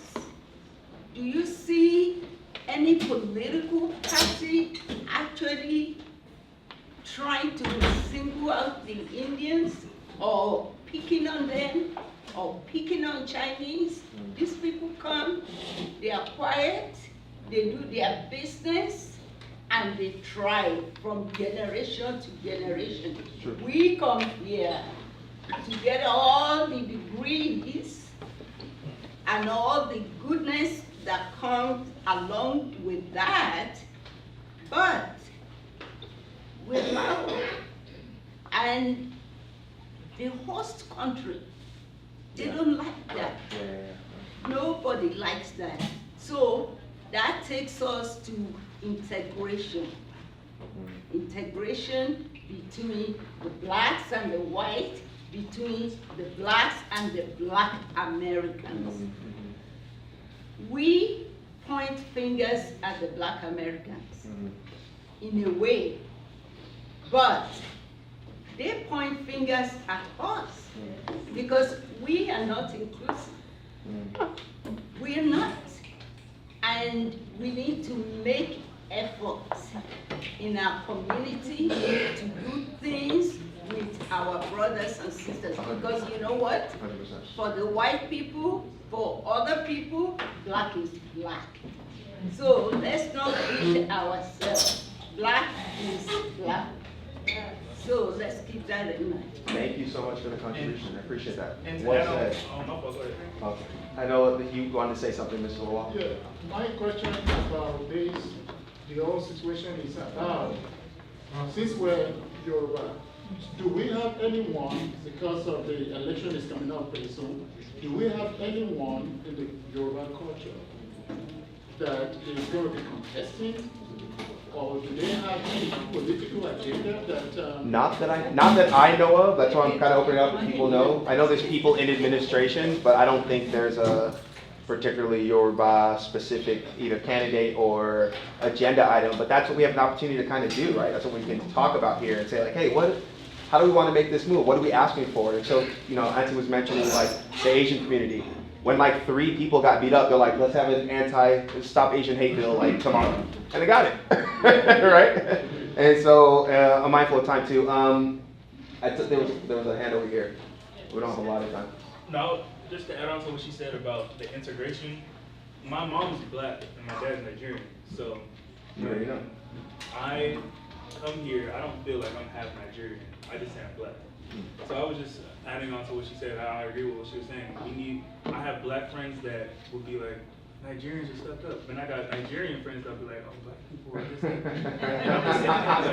we're both, what are you talking about? So this is what's important. It's like, people like, there's a lot of you, like I have nephews and nieces exactly that makeup, right? That mix, if you will. Mix black with black. But that's beautiful because people like you need to be that bridge, right? Because there's some people like so deep in Yoruba that like we don't even think like that. And there's some people who only know their African American side, right? The foundational Black American side. So people like you, people like us who grew up here and know both sides, we're the bridges. We're the people, right? It's like we are the ones who are going to reconnect. We're very much like Joseph's brothers coming back to Egypt and meeting Joseph there. It's a very similar story. Yeah, good evening, everyone. Good evening. My name is Ejide Akinwale, and I'm very happy with this presentation. Yes. Because I've been here right from the beginning, and I know where we were and where we are right now. So I'm very pleased with the presentation.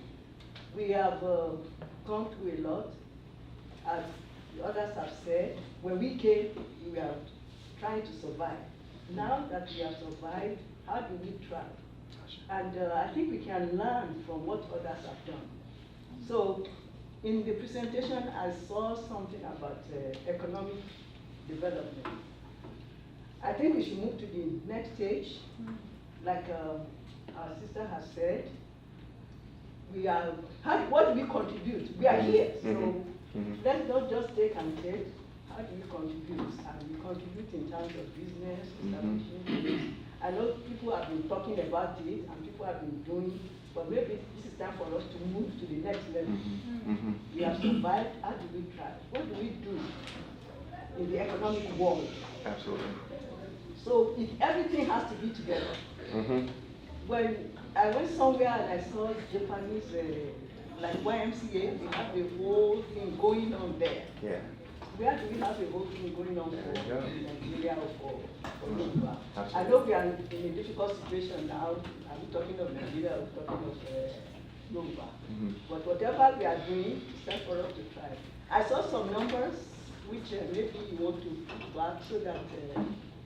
I know we have a time for the speakers, so I'm going to be real quick here. Thank you very much. But, yeah. I don't want to repeat what Do I have numbers? But you need to try. I think that is. Yeah, I don't know if I do have numbers. In terms of the Japanese YMCA that you said, we're trying to establish the Yoruba house here. Yeah, I know. I said we should do. No, I'm not. I'm saying we should move forward. Yeah, we should talk about those things more and have a forum for it. If you missed the first one, which is kind of connected to what Auntie was saying, which is like the State of the Union back home, please scan this. You can get the link and you'll see how they're committed. This is a whole different thing. It's talking more about the insecurity, the food security with farms being attacked, and Amotekun, Freedom Fighters, Yoruba Nation, the AES, Alliance of Sahelian States, and what that means. Yoruba Nation! Now no going back. No going back. No going back. No going back. Yes, so, thank you guys. Just, you can just give me few seconds just to chime in on what Sister just said and what Sister Itude said. Relative to coming here to survive, we already survived, we are thriving. I just want to admonish our brothers and sisters here that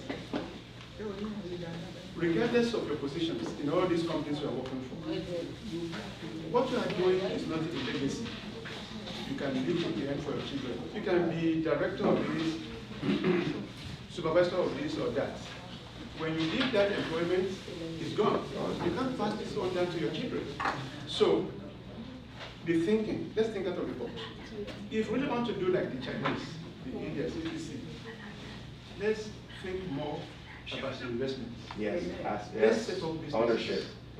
Something that we can nurture, watch it flourishing, and when we get to the point that we plateau, we don't grow anymore, we want to decline, we can pass that in touch to our children. There should be a trend away from spend. Let's think about investing. In what? Enterprises that we can pass down to our children. Things we own, absolutely. That is one of the ways whereby the politicians will not be identifying you for harsh treatment or this or that or that. This is really mentioned a couple of times. 100% agree. We actually brought up Lama Rudu, which we didn't talk about now. It's in this slide. I would love to talk more, but yeah, we have a guest speaker that took his time to come down. I'd love to welcome him. I think Mr. President's going to introduce him, and we'll go from there.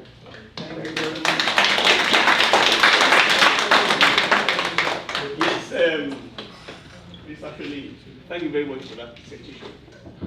Whatever we do, whatever we think of now, we have something at hand now.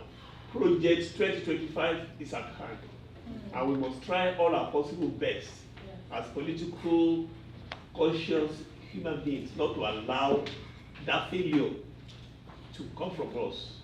We must fight against Project 2025. It's real, and that's the plan that can actually derail any plan that any community, ethnic group, whatever have in America. They've already started implementing it. Yeah, already. So please, my fellow Omoduabis, it's at hand. And then, as my mother has said, Yoruba nation, it's as good as anything. Let's think about it. Thank you very much. Now, there's somebody from a professional point of view that's coming to give us an address. It's based, I don't see if anybody has seen his presentation on YouTube and everything like that. It's, please, Mr. Please, I want you to come and start everything as briefly as possible. Let people know.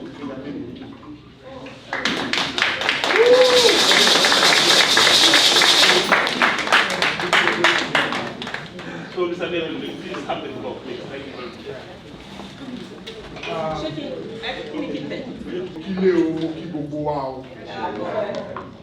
I'm very happy to be part of this gathering. Like my president said, my name is Oluwafemi Ogedegbe. I am a descendant of the great Ogedegbe of Nisha. Yes. I'm very happy to be here, and like they said, and I am a filmmaker, a Nollywood actor, producer, and director. To the glory of God, I have like 150 movies to my credit in Africa. We are looking forward to this. So, what I want to talk about today, from the point the presenter, the point he reeled out now, there's something that has been on my mind the moment I got to America, and it is the division between the Africans and the African American. I have always believed that we're one. We are one. And being a filmmaker, I noticed that there's a particular word. No, maybe your mind is not on it presently, but check it out.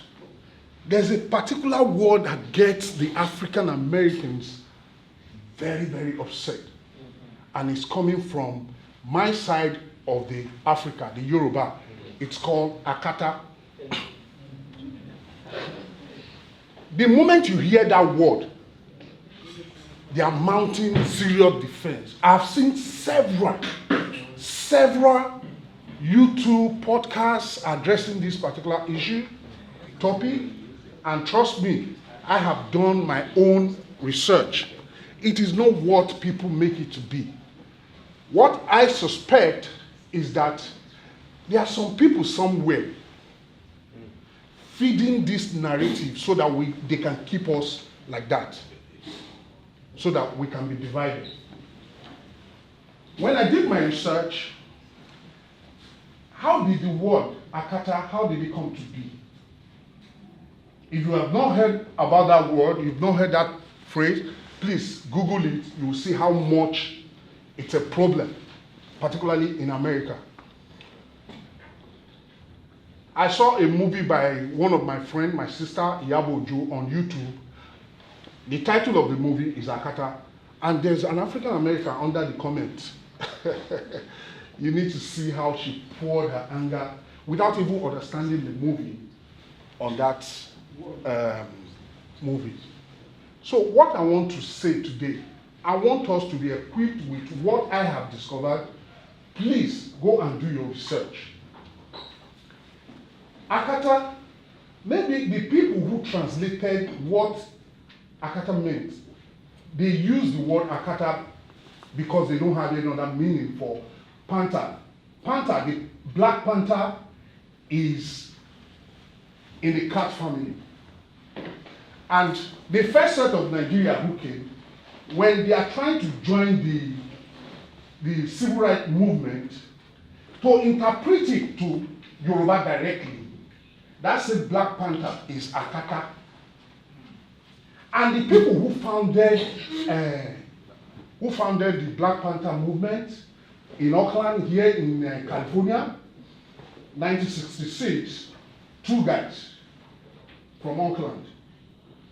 And when you go and research what they meant by that symbol, why they chose the animal Black Panther, from one of the research I made, it says that when the white push you to the end, and there's no place for you to go, it is definitely you turn back and fight. And that is why they chose that animal. And the likes of Fela came to America, and they bought into that movement. Oh, they are doing people like me like this. Oh, I must join. Not just Fela, a lot of Africans. I must join. And definitely you go back to Africa. How do you now explain it to an old woman that this is what is going on in America? You must explain it in Yoruba language. And that is why the word Akata came to be. And Akata is not for African America. Even my daughter, I brought her to this country 8 years ago. If she gets back to Nigeria today and she's speaking the way she's speaking now, she's Akata. So let's put that to rest. There's no fight. A bad person is a bad person, a good person is a good person. It is not about tribe, religion, or anything. So having said that, I want to market my trade to this community. Since I came to America, I've been coming before I came to settle. I've been to a number of states. I know there's a Yoruba village, or Yotuchi, in South Carolina. I've been there. And there's a big brother in Sacramento who, him and some of his friends came together and bought a very big, like he said, 20 acres of land. They are planning to build a Yoruba village. Sacramento, here in California. Come again? Wolf Jaguar? Continue. So, it is very, very, very good for us, the Yorubas, to have this kind of gatherings so that you can have the power of number to push the political class in your direction to speak your language. 100%. And one of the powers we can use, Nigerian Yoruba people particularly, we are very, very strong when it comes to art. And that is where I come in. I've always wanted to do a movie here where we will speak Yoruba, we will dress in Yoruba attires, we will look for a place, build a set, and do a Yoruba movie that will be on the forefront of a movement. You know, you use it like a foot in the door.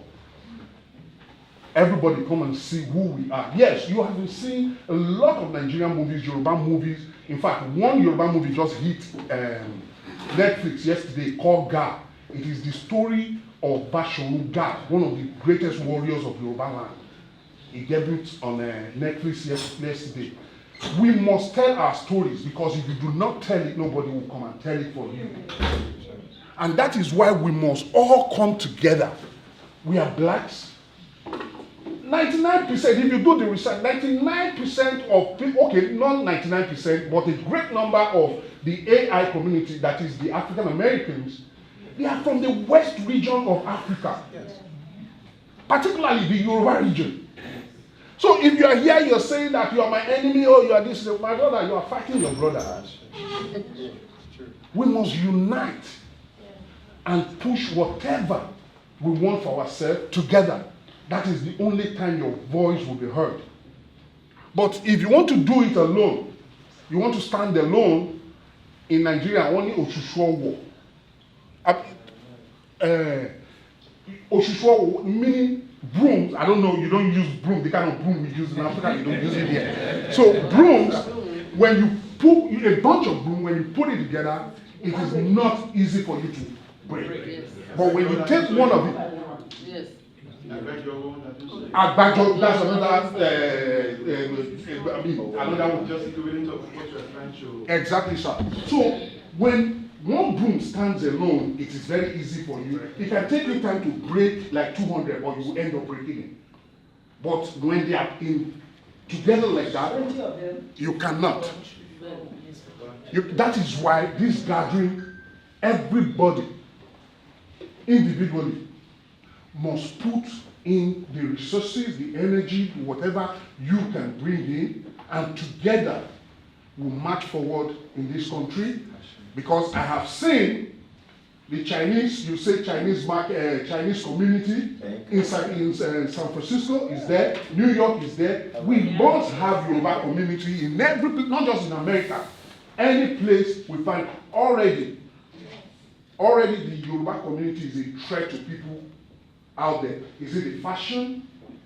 Is it the art I'm talking about? So we need to really position ourselves and take our place. If you want to talk about achievements in this country, I will only mention one man. His name is, sorry please.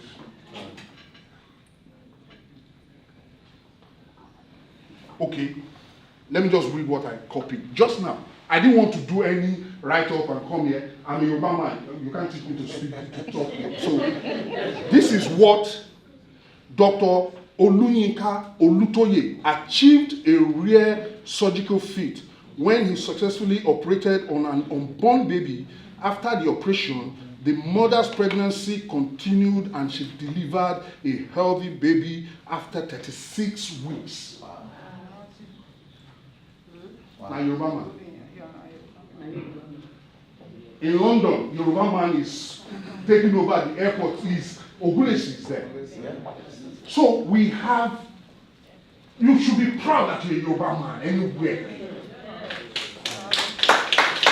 You should be proud that you're a Yoruba man anywhere. I'm so grateful to God that I'm from that part of the world. Yoruba man and woman. No, both man and woman will put it together.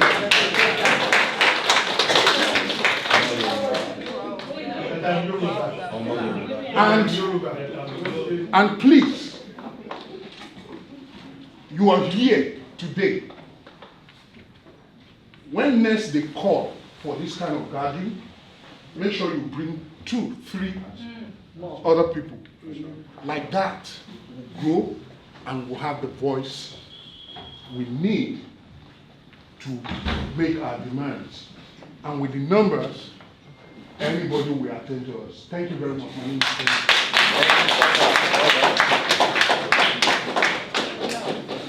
One more. 1 minute, please. It is very unusual for. Good evening, everybody. So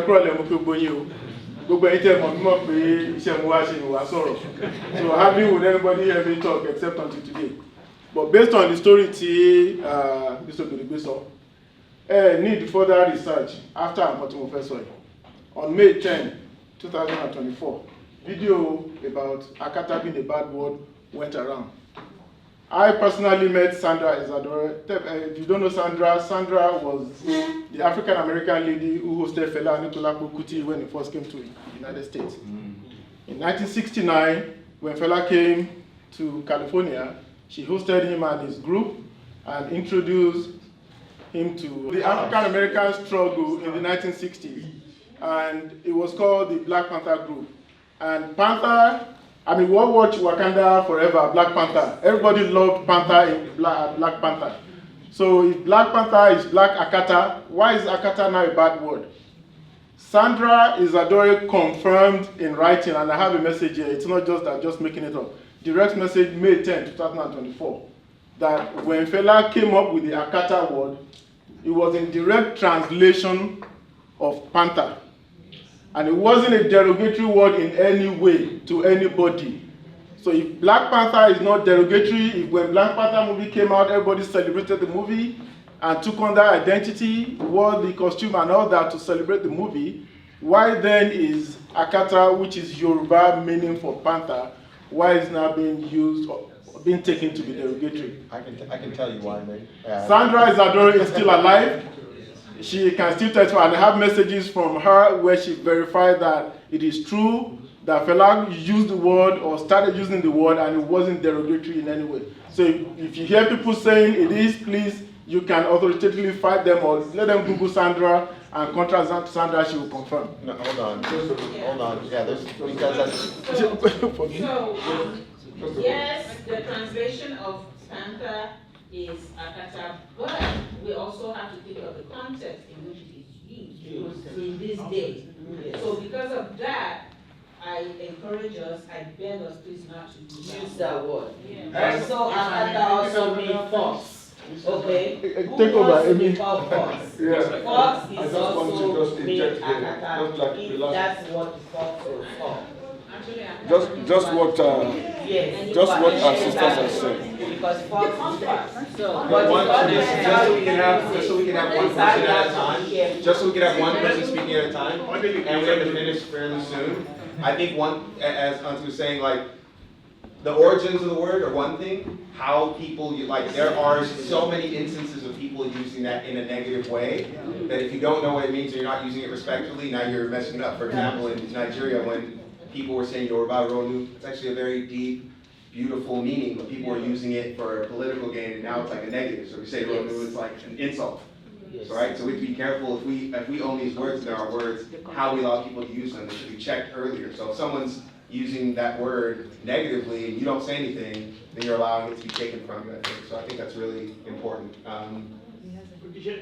Yes, now, I understand that it can be positive, and perhaps some people can use it negatively or pejoratively, but that is not even as important as how those you're calling want to be called. Exactly. So, if there is an entity that said, okay, I don't want to be called this name, out of respect for that individual who it doesn't matter how positive you believe it is. For example, when I was young, when I was in school, a lot of my peers say, hey, hello, my nigger. I'll tell them, no, I'm not your nigger. It doesn't matter how you define it, because I don't want to be called one. Be sensitive to me, and don't call me the name that I don't want to be called. And I think for that reason, if our African American brothers and sisters, no matter how good intentioned we are, if they do not want to be referred to, even if you consider it accolade from your perspective, out of respect for them, let's not call them a name they don't want to be called. Another example, they say, oh, you from the Yoruba tribe? No, I am not from the Yoruba tribe. I am from Yoruba ethnicity. Oh, tribe is not a negative thing, but I don't care. I don't want to refer to her. When do you call a Scottish person a Scottish tribe? How about the Flanders? How about the Dutch? How about the Germanic people? In Switzerland, they have 3 different ethnic groups. In Belgium, they have 4 different ethnic groups. None of those people are considered tribes. The Angles, the Saxons, the Jews, and all these other ethnic groups in the United Kingdom. The Welsh, they don't call them tribe. Why does it have to be African that you call tribe? No, I am from an ethnicity. 40 million people identify as Yoruba between Nigeria, West Africa, and Togo. And you call us tribe? Belgium has only 5 million people, 4 ethnic groups. They don't call any of them tribe. I'm not tribal. So, out of sensitivity and respect for me, don't call me Yoruba tribe. I am Yoruba ethnicity.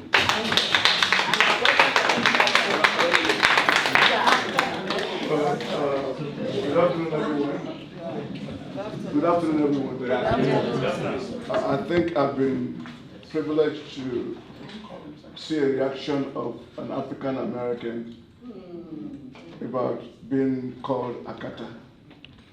That day I was in tears. I was in tears because these people, they've lost their identity, their language, their culture. There was a movement that started then in the 60s that brought about the name Akata. It has nothing to do with them now. And I think we should cease and desist from calling them this name. That's not who they are. They're not panthers. They are people that are made by God. Amen. They are their own family. They are us. If you can't call your child Akata, you can't call your wife Akata. We have no moral justification for any reason to call them because they are our blood. What you are is who they are. Literally. So we should honor them and make them feel that they are us and we are them. Thank you. Thank you.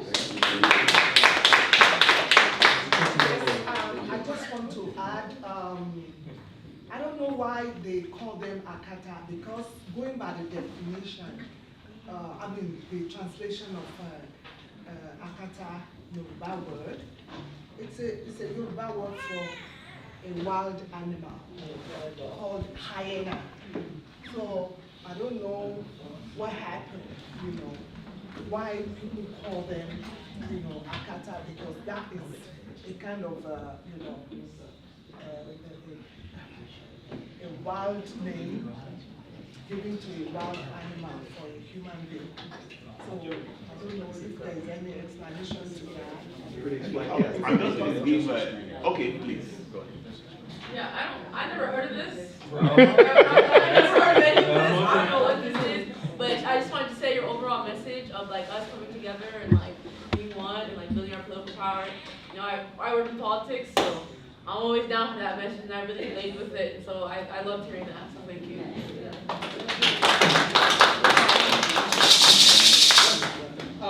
To buttress what it said, if a group of people don't want to be called a certain name, it's very important we don't. However, it's also very important to educate. Some of them don't know the meaning of Akata. We know the meaning of Akata, we know it's Black Panther. How about we educate them, let them know, and also let them know that we are not calling you this name, just to let you know the meaning of that word. There you go. It is not about whether the name is, we should go ahead and continue to call our African American brothers Akata or not. My point is first to educate and let them know the origin and the intended meaning at first. I have seen Wesley Snipes in a movie, and somebody called him Akata. They were in a business discussion, and that person said, "Oh, Akata Ijolo." He asked the other guy. He said, "What did he say?" He said, "He called you cotton picker." How did Akata? People give different meanings to it. That is why I'm trying to tell you the meaning, how it originates. Then we agree that okay, we are not going to call ourselves Akata. But first, this is where it came from. That's my point. Well, thank you. Yeah, we can. Okay. Okay, so I just want you to imagine this: 2 brothers, same father, same mother. 2 brothers are walking in the bush, and and then they see slave catchers, right? One of them ran, they both ran, one was able to make it home, the other did not make it home. The other was taken to the slave castle in Badagry, and from there shipped. They're the same mother, the same father. That is how we are. That is how we are to African Americans. We are brothers, they are our brothers, our cousins, long, long lost, but we are from the same root. So if you look at it that way, maybe that will help bring us together, back together. And I always say this, for the black race to succeed, to move forward, and to start being seen as less than, we have to all come together again and build our continent. Once we build our continent, they will beg us to come to our continent. We all will want to go back. And that's how we'll get ourselves back. Our name, our dignity, our everything. As long as we're here, asking to be included, they will still continue to see us like beggars. Right.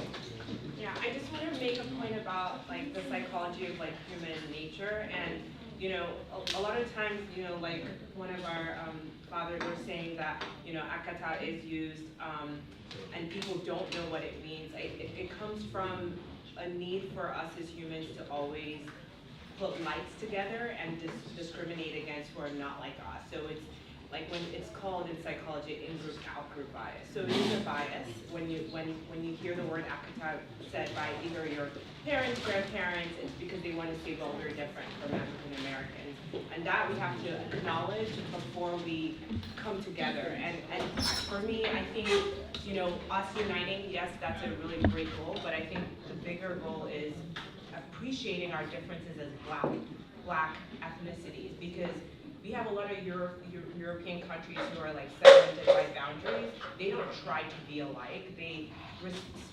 Spanish respect their Russians, and they respect their French, and they all look white to me. I mean, I wouldn't even tell the difference, but why is it that for us as blacks, like we can't just respect that, as I'm different from an Egyptian that's black, or I'm different from a Kenyan who's black, So I think there's a human nature to discriminate and group likes against dislikes, and we have to fight against that, because that's how prejudice begins, and that's how racism honestly begins.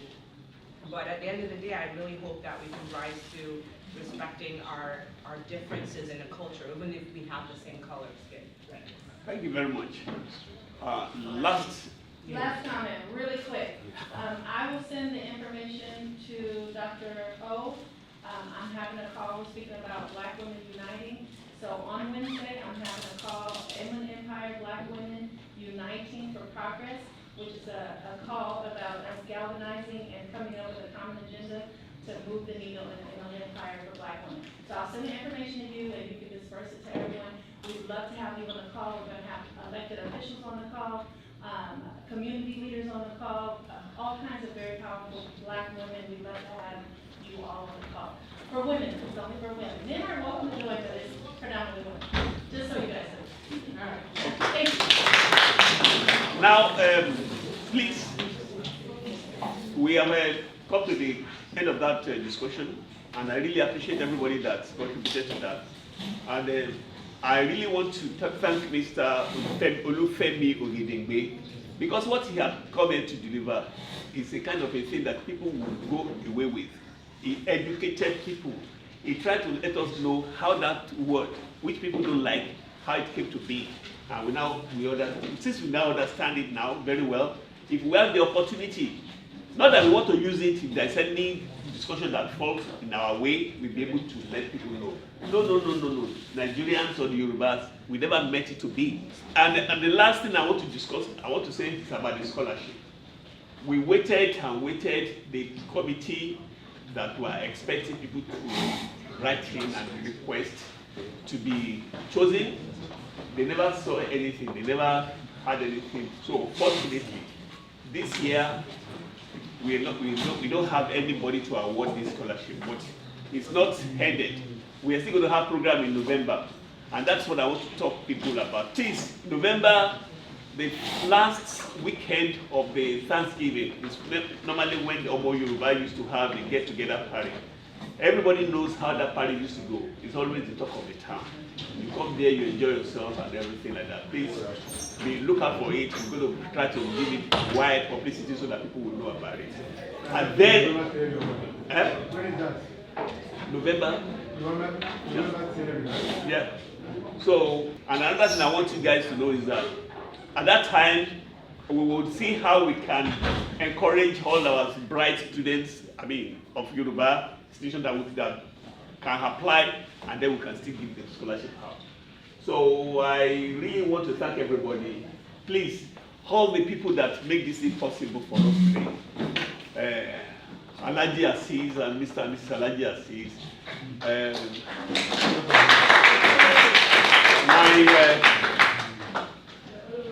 My Olori. Yes.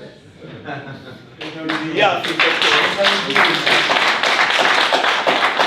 Mr. Jimmy. Mr. Adewale Eshegonu, thanks for calling. Mr. Babajide and the young Babajide. I always admire you. And my brother here too. Please, everybody that made this thing possible. Ogisha, again, you see, Ogisha is a man of so many. How many caps do you wear now? This cap is different. Next time you see him, it's another one. Mr. Koji, the Moremi people. Without the Moremi people, everybody can attest to the jollof rice, and you don't know. Mr. Yeloja, come, please don't go. You are always by my side all the time. Why do you want to leave me now? And Mr. Yeloja, please, the vice president of the association.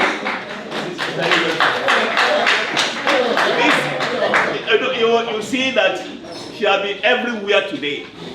I don't know where she gets the energy. The energy is always there. And the sisters too. All the people that went away with fresh fruits, organic fruits, they were brought to this place by the Davis family. The Davis family.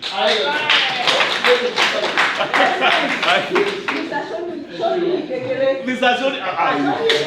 Shoni Kekere.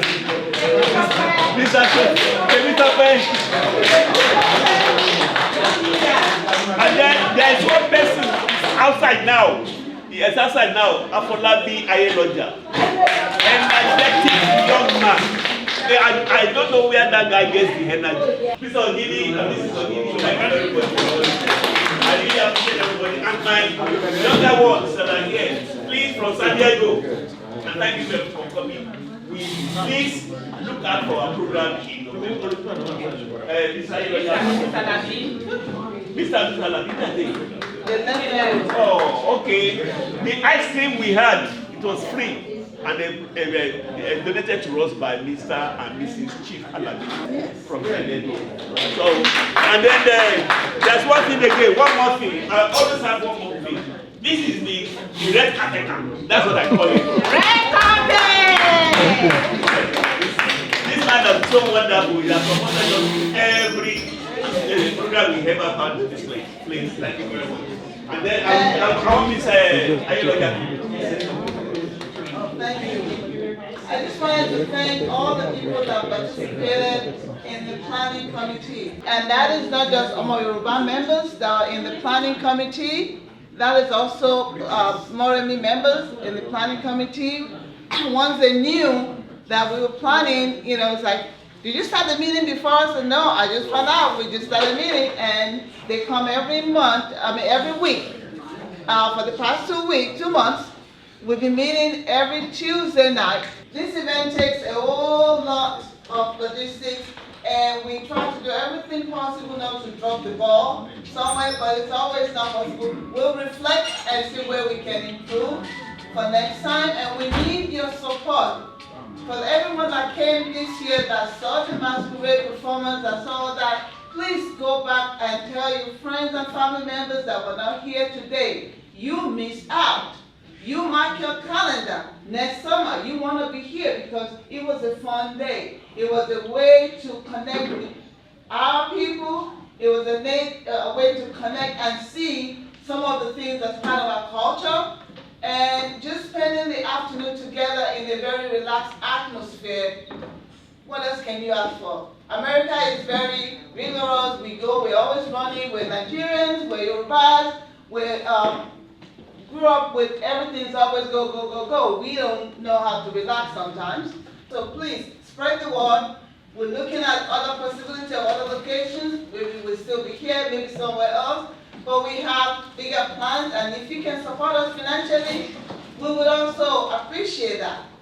We have young people donating to these because they believe in it, and we have older people donating because they believe in it. So please, help us spread the word. So thank you all committee members, Mrs. Aziz, Mr. Aziz, and Mr. Ademorijini, Princess from Moremi, Mrs. Oguminu, Aribabu. Okay, she just left. You know, they came to the meeting, and Dr. Mulaya, and I don't know, Tajisha, and who else is here that comes every week that we meet up? Everybody was in here. Yeah. Okay. And if I forget someone and miss somebody, please forgive me. What about me? I mentioned you first. You were not paying attention. You were busy talking. Okay. Hold on, before you finish that, I just want to introduce this Yoruba family. Very important. And they brought the picture of their ancestor, who they know, they found out is actually Yoruba. And they are here to reclaim. They are here to reclaim their ancestors, reclaim their ethnicity. They're not just African Americans, they're not just Latin Americans, they are Yoruba. So, please, give them a warm Yoruba welcome.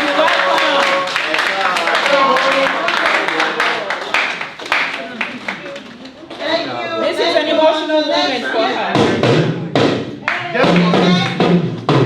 Just to add What's to your what Yoruba Dr. name? Do you have a Yoruba name? She does not have a Yoruba name. No, we need to add that. They came right away from San Diego. All the way from San Diego. And that's why they online, went right. They saw it and they came. So I'm going to pray the indulgence of the few. I wish I had known this earlier on. I didn't know We have this done either. this at the beginning. Because when we were doing the naming ceremony, And they were the ones who represented at the naming ceremony. I didn't even know how significant this would be to I didn't know them. that they brought some pictures. So I want to pray the indulgence of you guys here. Please give them Yoruba names. Excuse me, you cannot live here without giving them and let them go without, because this is your occasion, and you know, to make the whole this program a successful one, you will have achieved something greater, and that is integrating them into our culture. Exactly. So she needs a Yoruba name, he needs a Yoruba name. Suggestion. Omowale. The child has come home. The child has come home. Omowale is home. Okay? And what about him? Adewale. The crown has returned home. The king has returned home. See, and his name is King. Look at that.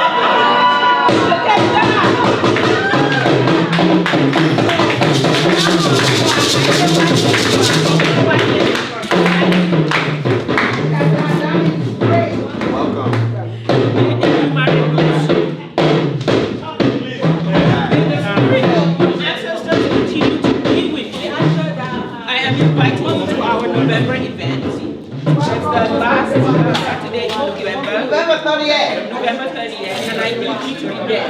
Okay, please. And do you intend to go to Yoruba man? Okay, good. So keep with this community, stay with this community. Find somebody who is joyful, who will host you.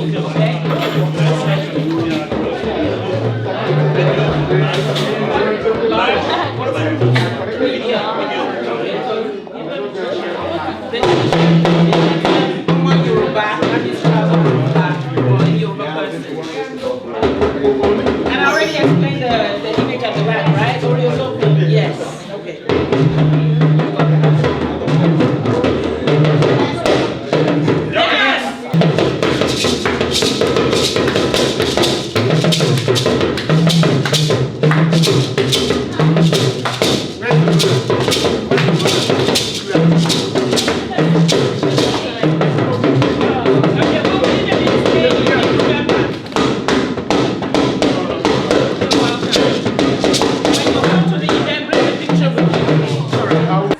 My aunt, her name is El Marie, and this is her sister, my grandmother, and her name is Lula.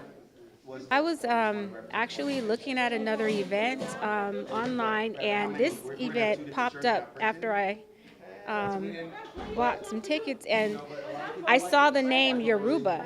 And once I saw the name, I read a little bit more, and I connected with what my mom told me about her getting the DNA test that tells you what your African ancestry is.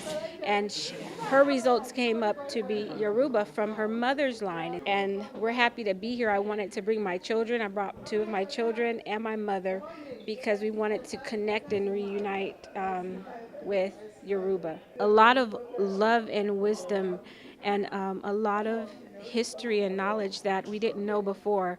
And I'm so eager to learn more, and I'm so happy to be here and find another part of our family that has embraced us. It was nice to hear about all the history and all the stuff that I did research on, but known more because I came here. So I'm very grateful for that. Thank you.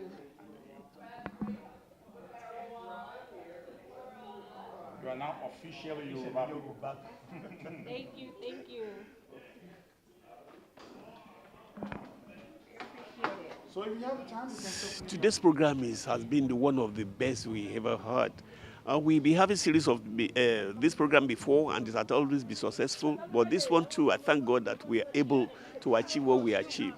We saw people that came just because they saw it on the internet and they traced themselves to this place. They even brought in what they can use to trace their origin to Yoruba land.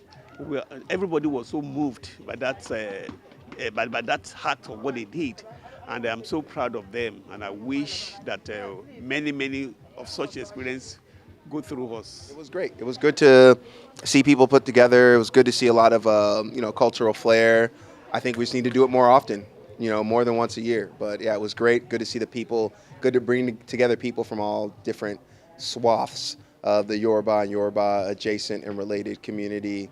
Yeah, it's our strength. It's our power. So love to see us do it more often. The most interesting part for me, I would say the community town hall discussions and the masquerade performance. The most interesting part to me was I also enjoyed the masquerade. I like seeing the culture or the dance and the music behind that, and learning from my aunts and my mom about sort of the history of the dancers and the meaning in terms of helping to celebrate harvest, agriculture, things like that. So I really enjoyed that, and I'm always here helping out. Well, not always. This is my second year back from being a child here, so it's nice to help out and see how things have changed.